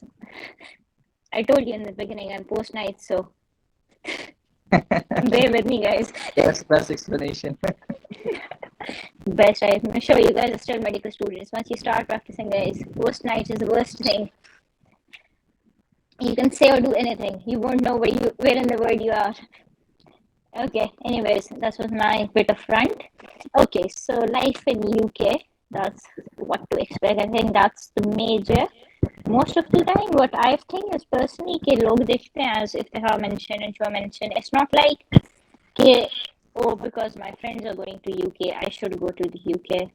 Lekin, it's many different factors that you need to think, or I would suggest thinking, because at times it's not your personal choice, but okay, my friends are going to, मैं भी चला जाता हूँ, या फिर हाँ, training is better, which is a main factor. लेकिन once you start, I think it's better to know the life, because that's where you're deciding कि आप एक country में जा रहे हो next few years या the rest of your lifetime रहने के लिए. What you expect from that country, what the lifestyle would be. Is this shift worth it? Will I be able to settle in? And what I need to know beforehand before I make this decision. So that's what we're going to quickly touch on it. So there is a cultural difference, guys. Obviously, हम पाकिस्तान में रहते हैं. It's a different culture. Main thing, अपना मुल्क होता है, हम अपनी मर्जी चलाते हैं. It's a different country. You see that difference. And I'm not saying it's a bad thing, but that's something कि अगर आप even within Pakistan, जब आप एक hospital से दूसरे hospital भी move करते हो, तो there are things. So here it's a big cultural difference. आप एक अपनी comfort zone से बाहर आ रहे होते हो. So that's something which has to be there. It's a different language. और ज़रूरी नहीं होता कि आपकी इंग्लिश बहुत अच्छी होगी तो आप सेटल हो जाओगे. एक्सेंट का डिफरेंस होता है. You have to work with different people. और यहाँ पे भी आके देखोगे, वैसे start working in NHS, there are people from all around the world. So it's more of getting merged into a multicultural society, and UK is a very much of a multicultural country. It's not a country of whites anymore. It's a country जहाँ पे Pakistani and a lot of South Asian people from Africa, even as far as Australia. So it's a very multicultural country. You interact, so that's something you have to bear in mind, and which is a very good thing. And you have to work harder, and it is rewarding and self-explanatory. It's not like और फिर ये expect करना कि oh, I'll go to UK तो वहाँ पे तो ज़िंदगी बड़ी आसान हो जाएगी. Obviously, that's not it. You have to work. You have to be working, and we have to work as doctors wherever we go. But the thing is, I think what matters is that would my hard work be worth it at the end of the day? And very much, most of the time, if you start working in here, you feel like, oh yes, it's hard, but at the end of the day, I'm getting paid well, I'm getting a better lifestyle, I'm getting a better training, and that's how it works in, and the working environment. Can we go to the next issue, if that's all right? Yeah, so it's just about accommodation. We'll touch briefly on that in our next sessions, but I'll just wrap it up. Let's just ignore the PowerPoint for now. So working in NHS, so once let's assume you're done with your exams, you're into this country, you're registered, and you've got your first job, all good. What you expect is, यहाँ का UK का the general lifestyle is you start working, you start off at 9, that's your standard shift. अगर आप अपनी standard shifts पे काम कर रहे तो you're working 9 to 5 या 8 till 4, 8 hours shift, you go home. You can work long days. यहाँ पे another good thing is यहाँ पे वो पाकिस्तान वाली calls नहीं होती कि एक दिन hospital जाओगे दिन शाम तक आप hospital में रह रहे हो. No, the maximum you'll work is 12.5 hours and you go home, and there's nothing following you. Hand over to the other shift. For example, if you're in days, you hand it over to the night team, and there you go, you're done. You can't work for more than 12 hours, so that's maximum. You do a certain number of weekends. Again, हमारे साथ होता है कि बस weekends लग रहे हैं कुछ पता नहीं क्या हो रहा है. You cannot work 2 weekends in a row यहाँ पे, so you abide by those working hour rules. So that's a really good thing, my opinion. और आपको फिर उसके साथ ये होता है कि you get a good work-life balance, and you get very much supported. Or the other thing which we can touch into briefly is like anxiety कि अगर हम पाकिस्तान से इंग्लैंड में move करेंगे एक नया system है, that's another very much important point. Pakistan का system in most hospitals in Pakistan, Not saying it's bad, but it's very different than when you come in here. यहाँ पे you will see the role and the jobs you would be seeing as a junior doctor switches. Simple example, Pakistan, I'm not sure, but when I was doing my house job in Shifa, I was not doing bloods, I was not doing cannulas for my patients. यहाँ पे आके you think the first job as a junior doctor you have to do is you have to do bloods and cannulas. And then you see, oh, what's this? And then, but the good thing is it's very supportive. Har saal, har hospital mein, there's a majority of people who are coming, they are IMGs, they're coming from other countries, they get settled here. So the people know they need to support you. It's a very supportive environment, good working hours, you get settled into the system. We always suggest you start off with mostly with a non-training job. And once you settle into it, you start applying for training. A lot of people are getting into training jobs. And once you start getting your training jobs, that's the start of your career. You earn well. You can, even as a house officer, which is that's the minimum level you would be starting off when you start in here. You earn a very decent amount of money to spend a good lifestyle. So that's another good thing. अगर आप और वो फिर आपको it takes you away from that rush के I need to do my training and be a consultant as soon as possible. That's a very major thing. For those of you who are thinking or still कि मतलब मैं क्या करूँ और मुझे training में लंबा टाइम लगता है, and that just takes me to another point. यहाँ पे लोग कहते हैं कि पाकिस्तान में तो CPS 4 साल का होता है, इधर इंग्लैंड में if you want to do any medical specialties minimum of 7 years. But again यहाँ पे आपको you won't see that difference. You'll see कि even as a junior doctor you're living a reasonable lifestyle, good working hours, you're earning a decent amount of money. You've got a good life, so you don't rush onto that post of getting into a consultant job ASAP. That's not the case. So you can sort of take your career along and enjoy your life side by side as well. And that is really important because it's not about, end of the day, it's not about just getting your degrees and getting those labels on. It's about you spending 10 years of life.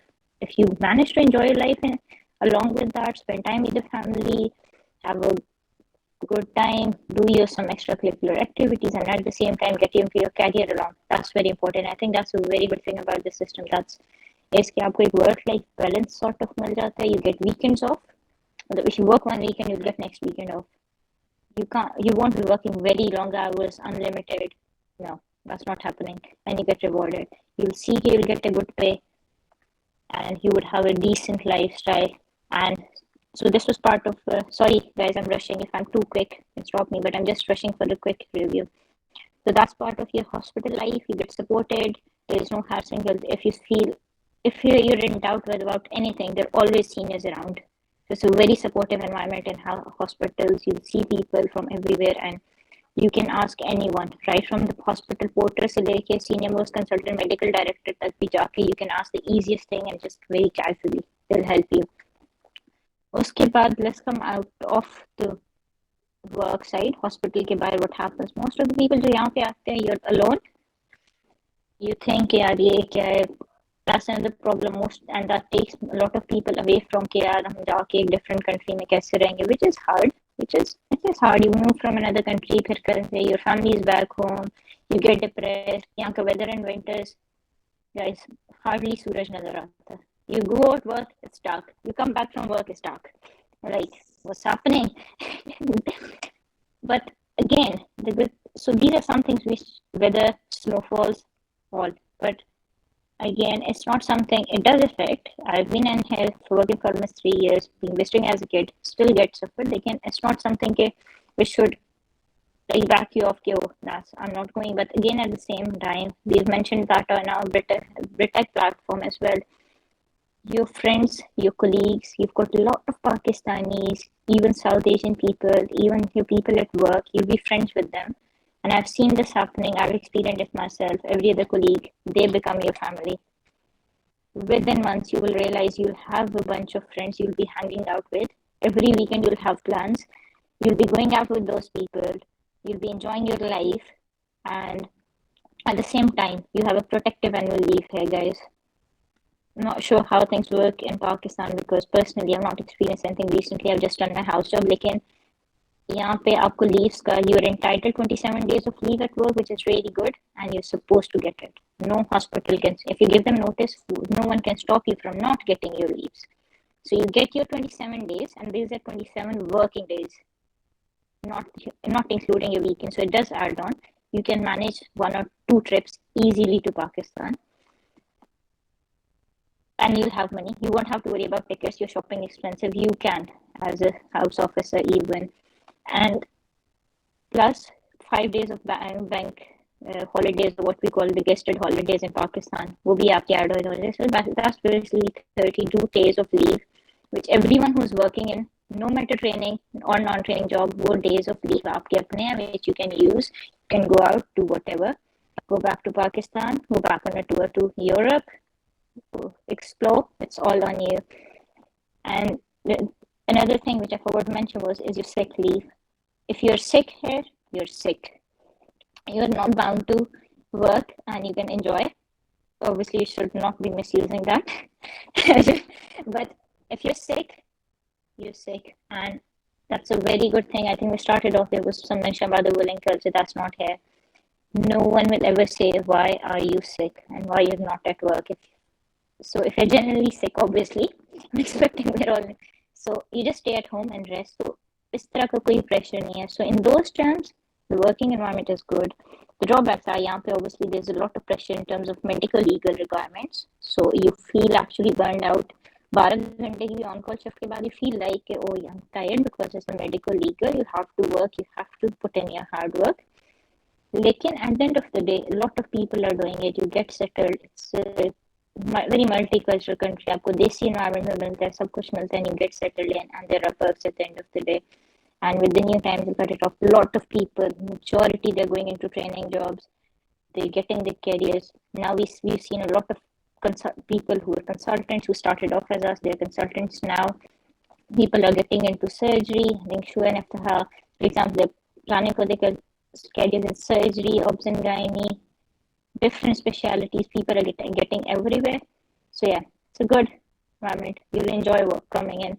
So guys, that's, I think, quick wrap. Sorry, I was very quick on that. I hope I've touched on everything in there. But if there's anything, feel free to ask, and I'll leave it to Shua to wrap up with the UKMLA. Ma'am, I have a question. Yeah. Ma'am, it is a bit of controversial nature. Sorry to cut you. You can call me Bisma. Bisma, I have a question which is a bit Yeah, controversial nature. So I beg your pardon in advance if you feel offended. So can I ask it? Yeah. What's the question? Ma'am, the question is, yes, ma'am. Have you ever faced racism in the UK since you arrived there? Any sort of backlash? Yes, ma'am. Any sort of backlash during your stay in the UK? Personally, I don't think so. I've heard it does exist. I wouldn't say, or I won't advocate that, oh, there's no racism. I think it does exist. I've heard about it, but personally, to be fair, even if it exists in the society, that's part of the society. There's some multicultural, but the thing is, in general, even if you face it or if you come across it, it's part of human nature. There would be some people who won't like you, but the main thing is, if you come across that situation, will you be supported, or will you be just suffering in silence for that? So even if I've heard it does exist, you've got platforms, your issues can be raised in there, so it won't be like if you come across, so you'll just be suffering it. Western yoga, so that's not a major issue. So if you come across, you'll be supported, you can get across it, you'll be able to deal in it in very good ways, you'll have support. Every hospital in this country has policies, and no one allows, and no hospital, no social services, and all those administrative people, no one allows racism. So that's a rule. So you've got rules protecting you. So that's the main thing. Even if you face it across, you've got rules protecting you, and you feel like if something happens, I'll have a platform to speak to and I'll be supported. Just one question. Is ophthalmology a very competitive specialty to get into in UK? I have had no personal experience. I've heard it's competitive. I'll be honest, guys. Shall I ask?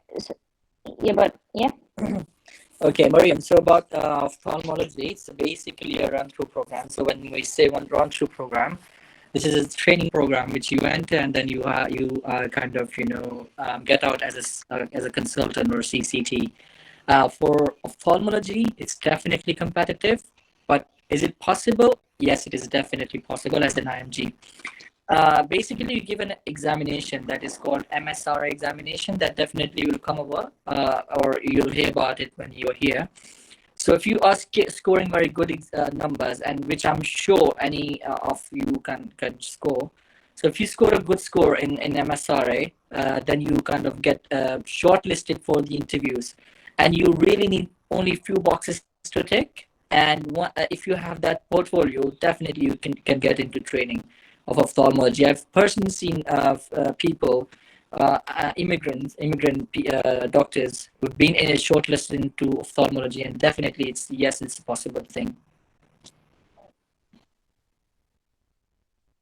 Thank you. Could you help me understand what exactly would be for the portfolio? Just an idea. I will just rest this question to Shua, because I think she might just wrap it up all the thing with UKMLA and portfolio, and she might just give an insight about what portfolio is. Hello. Thank you very much, Iftikhar and Basma, for wrapping it up. So we don't have much time left, so I'll be quickly touching up upon UKMLA and portfolio. But don't worry, we'll do a detailed session on both of these if we have many people who are interested. First of all, can you hear me clearly? Because I feel like my internet is playing up. I can hear you. Okay. All right. Others can also. So let's crack on. So what is UKMLA? Basically एक नई चीज़ है जो PLABs को replace करी है. UKMLA stands for UK Medical Licensing Assessment, और it's just like USMLE basically. जिस तरह से पाकिस्तान में भी अब NLE introduce हो रहा है, like you can't practice as a doctor unless you have passed these exams. और उसमें इस तरह से कि पहले तो PLABs सिर्फ उन लोगों ने देने होते थे जो इंटरनेशनल मेडिकल ग्रेजुएट्स थे, बट अब इस तरह से जो यूके ग्रेजुएट्स हैं वो भी देंगे और IMGs भी देंगे. तो बेसिकली एक यूनिफॉर्मिटी करने के लिए, और साथ वो ये भी कह रहे हैं कि पब्लिक का जो है वो जो ट्रस्ट है वो इनहांस करने के लिए डॉक्टर्स में.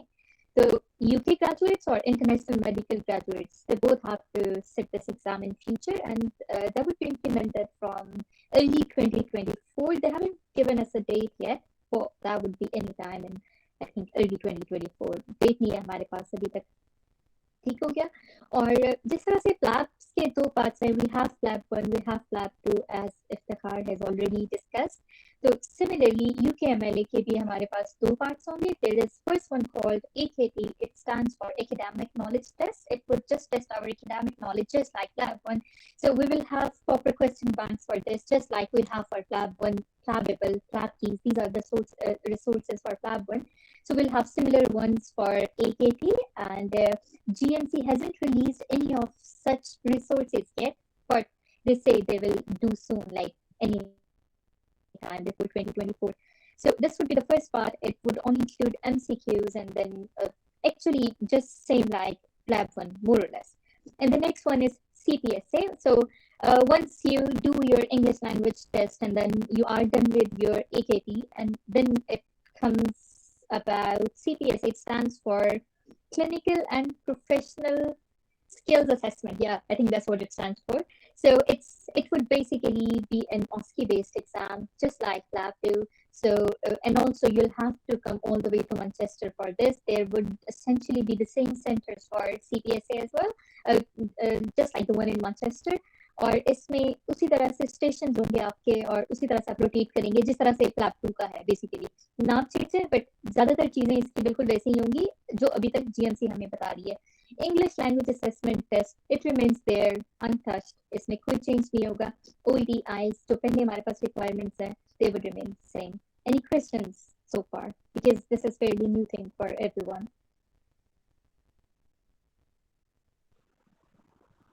Okay. Yes, ma'am, I have. Yeah. Go on. Ma'am, let's imagine that a scenario develops in which there is a high level of diplomatic tension between Pakistan and UK. So would it affect the people who are based? So let's imagine that there is a diplomatic tension between Pakistan and UK. God forbid if it develops due to any reason. So would it affect the procedure of those medical graduates who are giving PLAB exam or UKMLA in the near future? I think no one from us can predict about future. This is a very valid question actually. Like in COVID times, What was flights it? Sorry, again. I missed on the Yes. question. What was It the was question again? अगर कोई diplomatic tensions होती हैं पाकिस्तान और UK के दरमियान, so would it affect these licensing exams? So again, we can't predict anything in future, but जिस तरह से कोविड की वजह से रेड लिस्ट में था पाकिस्तान, ये ट्रैवल रिस्ट्रिक्शंस एंड स्टफ और प्लैब आगे हुआ था सबके लिए, उस तरह से कोई वो तो वो नहीं पता, बल्कि जेएमसी को भी ये भी पता होगा. तो वो तो ये रूल्स पे जब इस तरह के हालात आते हैं तब जो है they put Let's into hope place. not. Let's hope guys not. लेकिन इंशाल्लाह. I don't think so. Don't take my mark my word on it. लेकिन I don't think so क्योंकि like we are all from Pakistan. हम सारे भी इधर काम करें. So any such tension, God forbid, doesn't happen. अल्लाह ना करे कुछ ऐसा हो. लेकिन it doesn't only affect. फिर अगर ऐसा कुछ होता है तो it won't be for those people. I think जो भी plan कर रहे हैं आने का they'll be all right. लेकिन यहाँ पे majority, as I said, is a very multicultural. यहाँ पे अगर आप NHS के hospitals में जाएं, आपको पाकिस्तानी doctors इतने ज़्यादा मिलते हैं. So that would even affect their workforce. So these are the things no one can predict. It's a valid question, but I think that has to be, but not to get your focus out. Let's hope everything would be all right and there should be nothing happening. And if anything, I can only say if anything such happens, it would be an unforeseen circumstances. That's और वो कुछ ऐसा है कि वो सिर्फ इस tension में किसी के साथ कुछ भी वैसे ही हो सकता है. So Can I it's just add on one of those something? things. Can I just add on something, some points from my side too? Yeah, your question is definitely very valid, but from medical perspective, I don't think that they're going to take any extreme precautions or extreme steps like this. Having said that, I have seen an examples of the countries who've been are either on the red list of UK. For example, I had a colleague who was from Libya, and you cannot kind of directly travel from to Libya or from Libya, so he has to always kind of take an alternative route to come here. But having said that, I mean, considering all the restrictions and sanctions, still they cannot kind of not put any or put any differences for the doctors, either whichever country for me is. And yes, as Bisma has mentioned, so the IMGs are, so the doctors from the other countries are making a very big part of NHS. So I don't think, from my side, from my understanding, that they're going to keep that kind of extreme sanctions or precautions or anything. So as far as I know from my experience of people seeing from other countries who are definitely have was diplomatic connections with the UK, I haven't seen, to be honest, any practical exam of this example, like someone is being kind of tarnished or someone is not allowed to give an examination. I think they do run a fair policy, fair chance policy, and even in hospitals, again, it also addresses the question of racism. There's zero tolerance. There's something that should not be happening. And let's hope. And there was a question for MSCP, which I think she has answered. Yes, if you give your membership exams, you don't need to give PLAB. They give you registration based on your membership exam. So if there's anyone around you, I believe most of you are students, but if there's anyone around you and your seniors who have given their membership exams, and they're registered with any of the one councils like surgery, medicine, whatever, you get your registration and you're good to practice in UK without any PLAB exams. So PLAB is was the basic for this. So with membership exams, you're good to come. Yeah, thank you. Thanks very much, Bisma. Please, can I ask? Yeah, the question, I think. I've heard that mostly people settle there, they give. I can't hear you, sorry. Me now. Yeah. Want to settle there, they give PLAB remedy, because otherwise you can just go for your FCPS and then. True. Sorry, I can't hear you, sorry. Do you mind writing it in the chat box, because there is some background noise, so we can't hear you properly. think in the meantime, we've got another question in the chat box. Was it regarding the cost of getting a residency? If someone can read it out for me. So that's how much it costs still getting residency there. It I doesn't think cost we you. did a breakdown. Yeah, well, I think he's asking about the PLABs and everything. So we did a breakdown of all the expenses. I would write in the chat box after this for you. So Yeah, I'll write so down that's the cost basically what costs you. So the good thing is whatever costs you is would be costing you until you land in this country in a job. Once you land in here and it's your first working day in NHS, then you'll be earning. Yeah. Okay. Questions, Thanks, guys? So we were on UKMLA. So AKT and CPSA, right? Okay, I think if for now it's enough about UKMLA. There's one more thing I think you people might be wondering. So if somebody has done PLAB 1 like just before 2024, तो वो क्या करेगा 2024 में, like 2023 में आपने PLAB 1 दिया and you were not able to get a seat for PLAB 2. So उसमें इस तरह से होगा, you have sat PLAB 1, then you will only do CPSA, that is part 2 of the UKMLA test. Does it make sense? So एक part आपने पहला PLAB 1 दिया and then you will sit CPSA, or if it's 2024 and if it's already implemented, और बाकी जो उसकी validity के rules हैं वो सारे के सारे same रहेंगे, और जो CPSA के लिए कितनी resets आप कर सकते हैं, ये एक ऐसी चीज है which is yet to be decided by GMC, so they will let us know soon. This is what they are saying so far. Sure, just to clarify, but what I reckon is कि UKMLA, we know it's changing and there's a bit of uncertainty क्योंकि the main जो आपको हमारा resource है, that's GMC, और GMC के there's nothing much that we've heard about this exam क्योंकि this is a new system, so understandably कहीं पे भी एक new system आता है तो it has its own new things which you don't know about. लेकिन मैं जहाँ तक what I can reckon, I think it would not be much change in terms of how much you have to study और आपने उसमें spend कितना करना. I think it would be more or less, it would be, ये ऐसा नहीं होगा कि आपको वो steps की तरह बहुत ज़्यादा पढ़ना पड़ेगा या कुछ. Content I would guess कि वही रहेगा somehow, और वो जो study time और वो चीज़ें उतनी रहेंगी. ऐसे नहीं होगा कि अब आप बस उसके लिए कोई 4 महीने आपको पढ़ना पड़ेगा या ऐसा. I don't think so कुछ ऐसा होगा. It would be just a change of names and get a more standardized system basically. Actually, that's absolutely right. They have even mentioned it on their own website that it would be more or less the same as like PLAB 1 and PLAB 2, but basically again we uniformity एक maintain करने के लिए जिस तरह से USMLE है, सारे के सारे states के जो graduates हैं उन्हें देना होता है, similarly इस तरह से करें. पाकिस्तान में भी NLE NLE NLE Yeah, तो वो these foreign people would know graduates better. जो भी fourth year final year है, they would know. तो अगर so it would be similar. I think content उतना ही रहेगा. So just plan. The main thing is decide if you guys are coming over here. So I hope after this session, I think we'll have some people who would be planning to come in, or those who are in doubt are now sure that they're coming in here. Yes, sure. You want to touch on the portfolio now? Yeah, but before that, UKMLA की ही हम बात कर रहे थे. तो इसके लिए बस मैं एक चीज और बताऊंगी आप लोगों को. कई लोग इससे बहुत ज्यादा डरते हैं. बहुत सारे जूनियर्स हैं, मेडिकल स्टूडेंट्स हैं जो मैसेज कर रहे होते हैं और पूछ रहे होते हैं कि पता नहीं ये कैसा होगा, इसलिए हम जल्दी जल्दी उससे पहले ही प्लैब्स कर लें. तो ऐसा कुछ नहीं होगा. Even on GMC website they say it would be more और less similar to PLAB 1 and PLAB 2. So इसको ये कोई इतनी स्केरी चीज नहीं है. Don't worry about that. Having said that, will come to portfolio which is my favourite part.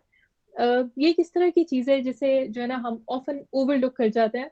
बहुत सारी चीजें हैं जो आप लोग नॉर्मली अपनी रूटीन का पार्ट है. आप लाइक मेडिकल स्टूडेंट्स हैं, आप सीनियर्स हैं और आप 4th ईयर या 3rd ईयर स्टूडेंट्स को जो है ना वो गाइड कर रहे होते हैं, इंपॉर्टेंट बता रहे होते हैं, कोई टॉपिक पढ़ा रहे होते हैं. इस तरह की सारी चीजें जो हैं ये सारी बेसिकली आपके पोर्टफोलियो में इधर एक नॉलेज होती है. ट्रेनिंग के लिए अप्लाई करें, कुछ भी करें, आपको उसके मार्क्स मिलते हैं.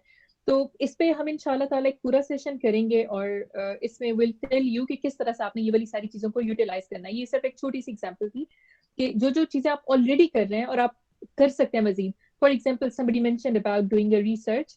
सो उसके लिए उसका एक शॉर्ट आंसर ये है कि जरूर पार्टिसिपेट करें अगर आपको कोई चांस मिलता है. रिसर्च है, ऑडिट्स अगर आपके हॉस्पिटल में होते हैं जरूर उनका पार्ट बने. बीइंग अ मेडिकल स्टूडेंट या उसके बाद आप लोगों की हाउस जॉब स्टार्ट होगी इंशाल्लाह. जितना कर सकते हैं इस तरह की चीजें वो जरूर साथ करें. The main thing is do get an evidence or whatever you are doing. Or when we say evidence, it's just a letter signed by your consultant. If you have taught anything to anyone, just get a feedback form signed by them. जिस तरह से भी आप हमारे लिए एक feedback form fill करेंगे, इसी तरह से कोई paper feedback form है या कोई online form है, just get it done by anyone you are teaching to. और पोर्टफोलियो के लिए ये कुछ बुलेट पॉइंट्स मैंने आप लोगों के लिए लिखे हुए हैं. टीचिंग, ऑडिट्स, रिसर्च, कॉन्फ्रेंसेस को अटेंड कर सकते हैं आप, degrees, courses, leadership. You can do reflections, you can do electives and taster week. Yes, self एक overview. I won't go into details because I don't think we have much time left in this session.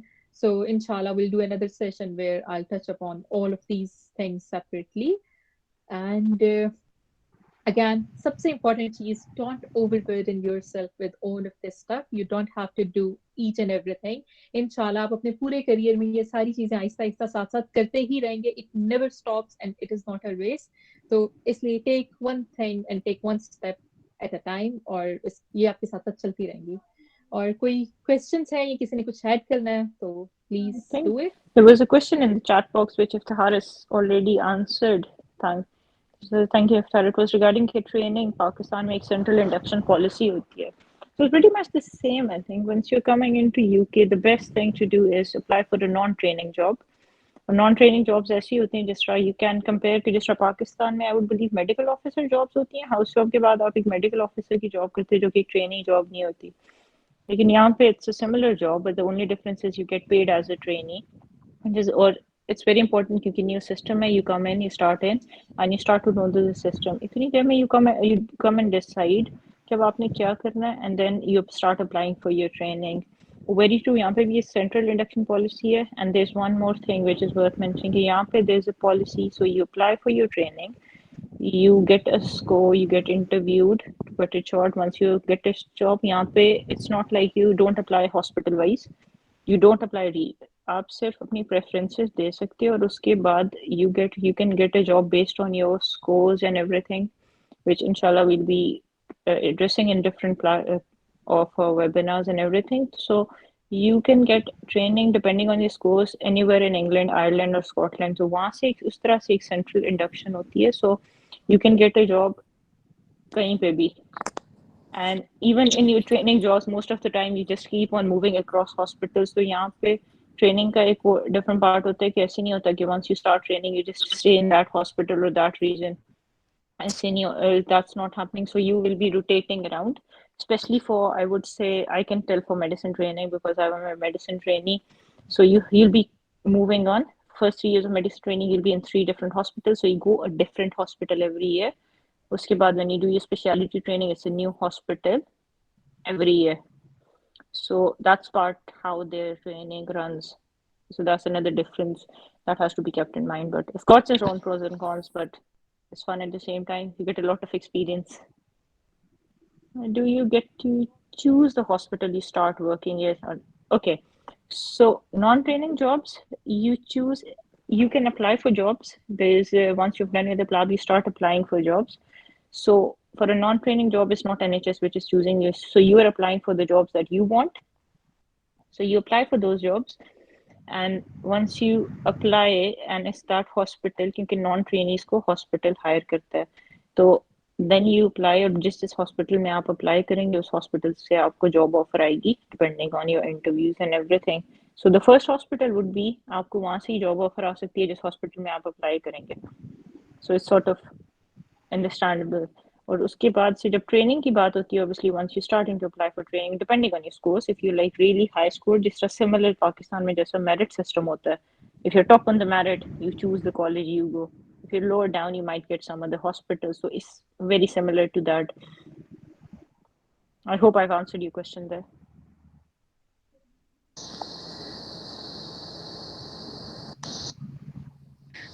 Yep, I think just to summarize whatever Bisma said, for non-training job, yes, you can decide the hospital, but the non-training for the non-training job, you can kind of choose the hospital, but for training, it's basically just put the preferences and they usually kind of just arrange it.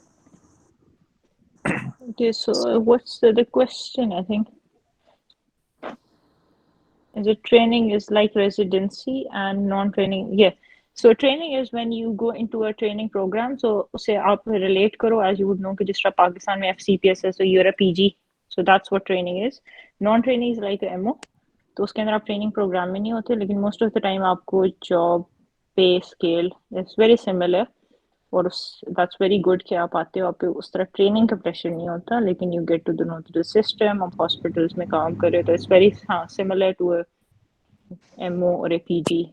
If I think that's probably the similar comparison.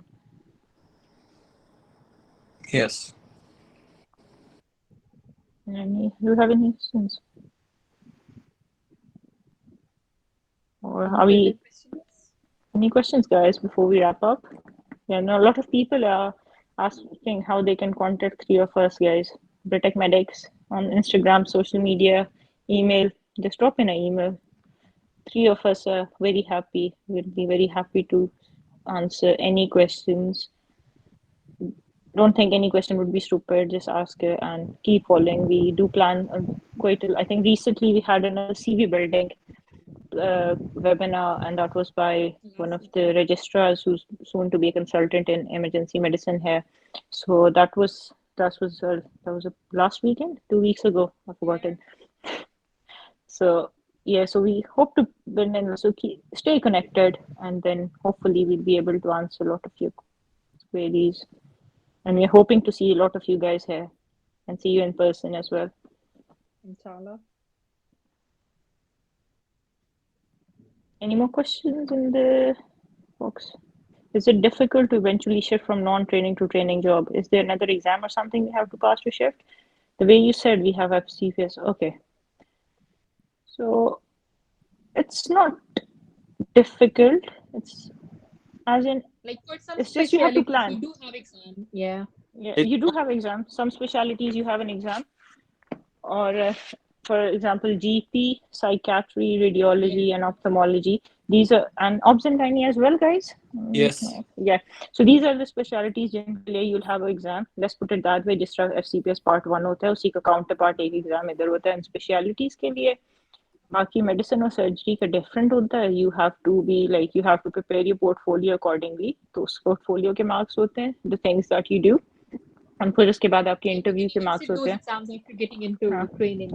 So उन specialities के लिए you don't have to in particular. That's not a criteria कि आपने exam pass किया हो तो you'll get into that training. So यहाँ पे it's a bit different for every specialty.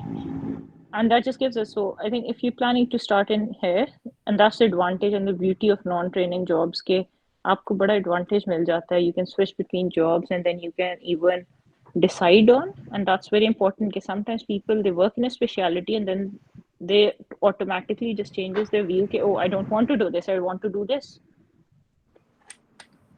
So once you decide, so that's very important as well कि आपका एक image होता है, आप सोचते हो कि I want to, let's say, do medicine, and then you work in surgery, somehow end up getting a surgical job, और उसके बाद you start liking that job and then you just switch. So it's always ongoing.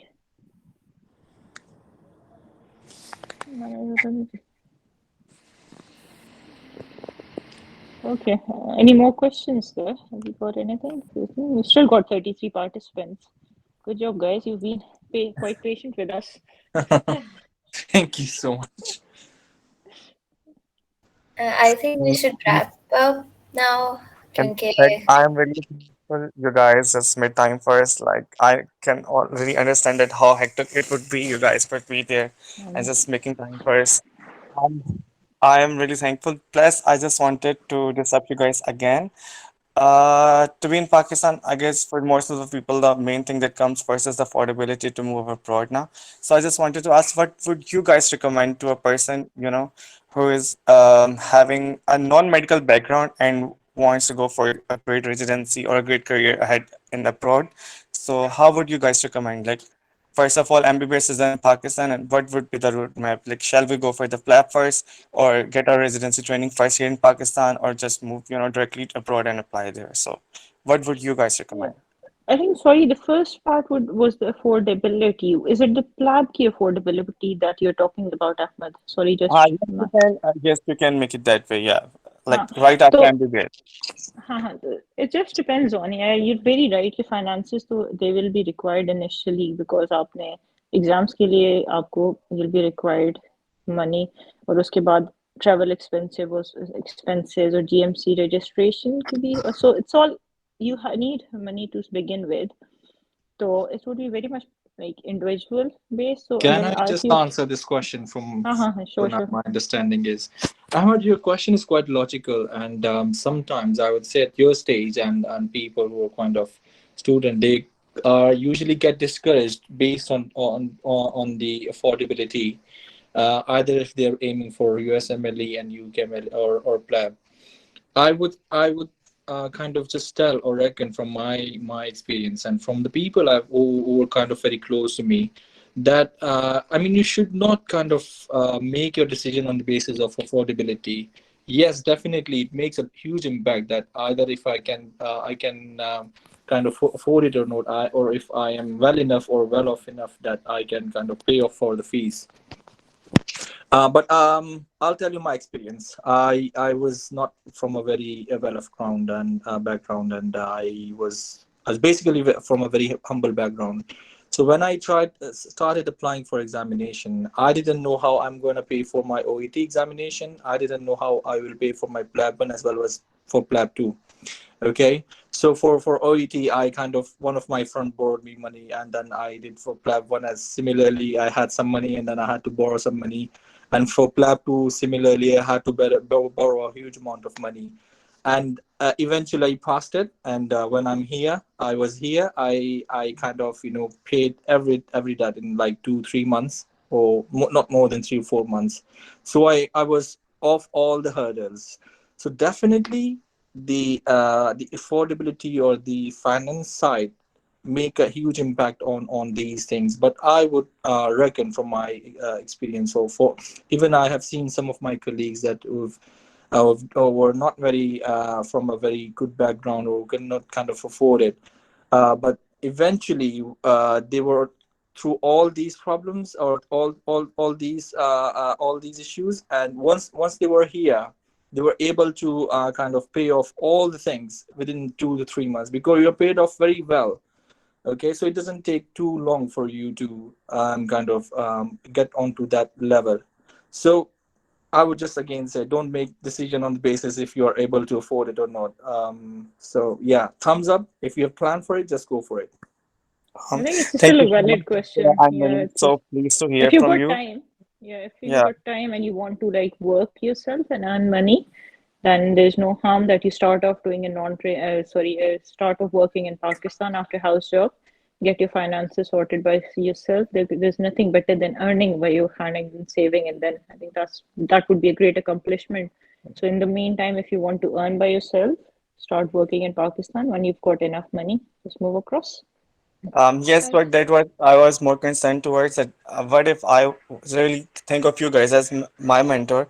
What would you guys recommend me to do? Like right after MBBS, what should be the ways I should be opting if I want to have a good career as a gynecologist? Now, like you guys Mhm. can say me that I want to sketch a rough map in my mind that what would I be doing in the coming years. So what you guys would Yeah. recommend?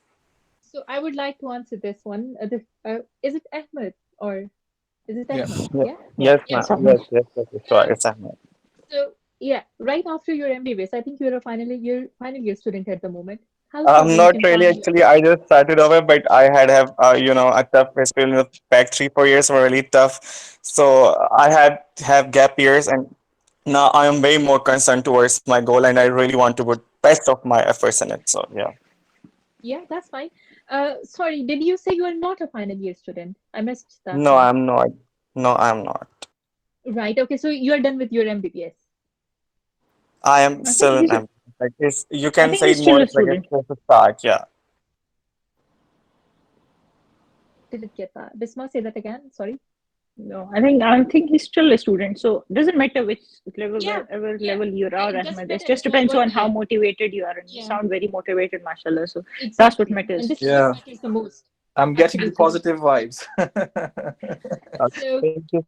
so much. Like I have went for a lot to get all Honestly, the you're more positivity. Yeah, motivated. You're more I'm left with motivated. no negativity inside me. Like I have got Yeah, consumed you don't all the have way to. over here. So Honestly, the I want enthusiasm to be that you, positive now. Yes. enthusiasm and the Thank you. motivation you've got is way more than we have. Oh, So it's that's what a matters. huge compliment Honestly, made me. Thank you. Thank you. honestly, very Yeah. honestly, that's what matters. If you've got plans, you're motivated. Main Yeah. thing. Honestly, guys, if from this session, if one of you guys want to take one message, obviously, I want, or we want you guys to come in here. And what Britak says, come join us.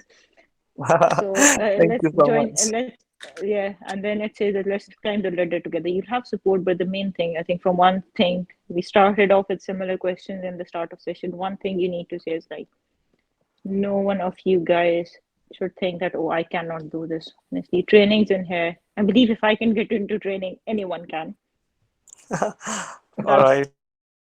Thank you so That's the much. main point. As I told you earlier, you guys are really so humble, and I feel so good that I could get a chance to be a part of this session. So thank you We once feel again. we feel And yes, overwhelmed. Dr. We feel Schwab, overwhelmed please about guide that. me well Thank the way you. you can. I would love to hear from you as well. So Sure, we're here to help, guys. Feel free. So I Any was help. just saying, when you come to your house job, inshallah, whenever you finish your medical school and everything, in house job you can plan your IELTS or OET. There is no need to rush. So इसमें एक बहुत चीज important जो आपको consider करने वाली है, that is your finances. अगर आपको लगता है कि it will take you a few years to collect some amount of money, like ये सारे exams और इस तरह की चीजों के लिए, there is no harm in doing job for like good 2-3 years and then getting there, yeah. collecting Yeah. all those finances. Once you are sorted out, then you can go for your PLAB 2, PLAB 1, stuff like that. इसमें time की कोई इतनी ज्यादा वो नहीं है कि आपने हाउस जॉब कर लिया है, बिल्कुल उससे अगले साल आपको ट्रेनिंग में होना चाहिए। ये वाली चीज मुझे भी, हम लोगों ने भी, बल्कि हम सब ने भी इधर आके सीखी है। पाकिस्तान में ये एक मसला था, हर बंदा वहां पे रश कर रहा होता, आपने हाउस जॉब कर लिए, oh you have to be in training by the very next year. So that's not the issue है। यहाँ पे लोग खुद गैप ईयर्स लेते हैं right after there house job और FY2 they call it here. So उसमें कोई रश करने की जरूरत नहीं है। हाउस जॉब से बहुत भी जल्दी स्टार्ट करना है, अपना आइल्स दें हाउस जॉब में, उसके बाद आप अपना 1 या 2 साल जो अगले हैं उनमें आप प्लान करें अपना प्लैब 1, और by that time I think AKT ये UKMLA होगा, वो प्लान करें। और अगर आपको लगता है कि नहीं, आपको थोड़ा टाइम चाहिए ये सारे फाइनेंसेस, क्योंकि जब आप एक बंदा जिसने टेस्ट देना है, जब उस पर ये सारी चीजें आती हैं, तो you are the one who have to manage all these finances and stuff. So आपने वो भी सॉर्ट आउट करना है। उसके लिए 2-3 साल आप मेडिकल ऑफिसर या कोई भी जॉब इधर करें, और उसमें आपके sort out हो जाते हैं, then you can go for your test. But if you're already sorted, you have that money, go for it during your house job, and then very next year PLAB 1, and 3-4 महीने का gap रखें, but इससे भी ज्यादा हो सकता है depending on the slots. आजकल बहुत ज्यादा देर से भी लोगों को मिल रही हैं, so we don't know कि तब क्या होगा, but इतना सा टाइम फ्रेम जो है वो अपने ज़हन में रखें। और ट्रेनिंग अगर पॉसिबल है तो शुरू से ही इधर स्टार्ट करें यूके में ही। ऐसा नहीं कि आप जो है वो 10 साल बाद आके, और वो फिर बहुत मुश्किल पाथवे है पॉसिबल है, लोग करते हैं, but that's a very difficult path. सीजर उसे कहते हैं। So I would recommend, this is what we all are doing. House job के बाद हम इधर आते हैं, नो मैटर कितने भी सालों बाद, 2-3-4 मैक्सिमम, और बिल्कुल जो है ना वो ईयर 1 से ट्रेनिंग स्टार्ट इधर से ही करें अपनी ops and dining. This is what I would recommend. और आई थिंक मिशाल कुछ कहना चाह रही हैं, और Sorry, can I They're just being so add on one patient. thing? Okay, it's just like अगर आपने in the meantime, if you want to do, the main thing is just keep on working. For example, if you're in obs and gynae, I think even if you want to start training, sorry, I think I have a slight higher. I've heard of people जो के training start कर देते हैं पाकिस्तान पे, और वो फिर MTI roots के थ्रू और IIM करके तो फिर आ जाते हैं। So MTI is another route which we would discuss upon inshallah through a platform. तो वो भी एक ऐसे कि जिसके अंदर you do first 2 years of your training in Pakistan, FCPS की training, medicine I can tell, और फिर IMM के बाद लोग IELTS देके और इधर आ जाते हैं। Then that's a deal between यहाँ की medical council and PMDC, तो वो पाकिस्तानी trainees को यहाँ पे लेके आते हैं। So there's no harm even if you want to, if you've got time और आप इधर नहीं आ सकते due to finances, जो भी आपके personal reasons है, in the meantime if you want to start off training there, अगर आपके पास टाइम है तो उस टाइम को वेस्ट ना करो। That's the key. Start of training do, and in the mean time आपके बैक ऑफ माइंड पे आपके पास एक सेकंड प्लान होगा, this is what I am aiming for in future. Yeah, it sounds like a relief. Thank you so much, guys. Thank you. No worries.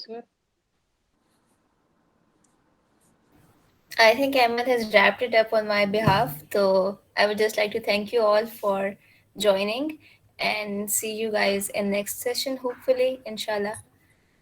And Allah Hafiz, I think. Thank Yes, you thank so you much. so much. Thank you You guys so will be really looking forward This to was having a fantastic. session again with you guys. So thank you. Guys, please do fill out the feedback form since the speakers have been very, very generous. So it would benefit them a lot. Please do fill that out, or you will also get linked to the certificate through that feedback form as well. So that's your way of showing if you appreciated the session or not. Thank you so much to the speakers. This was such a fantastic session. And I think people definitely will have a better audience, more people coming in the next few sessions because they completely loved you guys. So we'll see you next time, I inshallah. think it just makes us feel over. Thanks, guys. It's nice seeing you all. Yeah, you too. Allah Hafiz. Thank you. Allah Hafiz, everyone. Thank you so much from my side. Thank you, guys. Bye.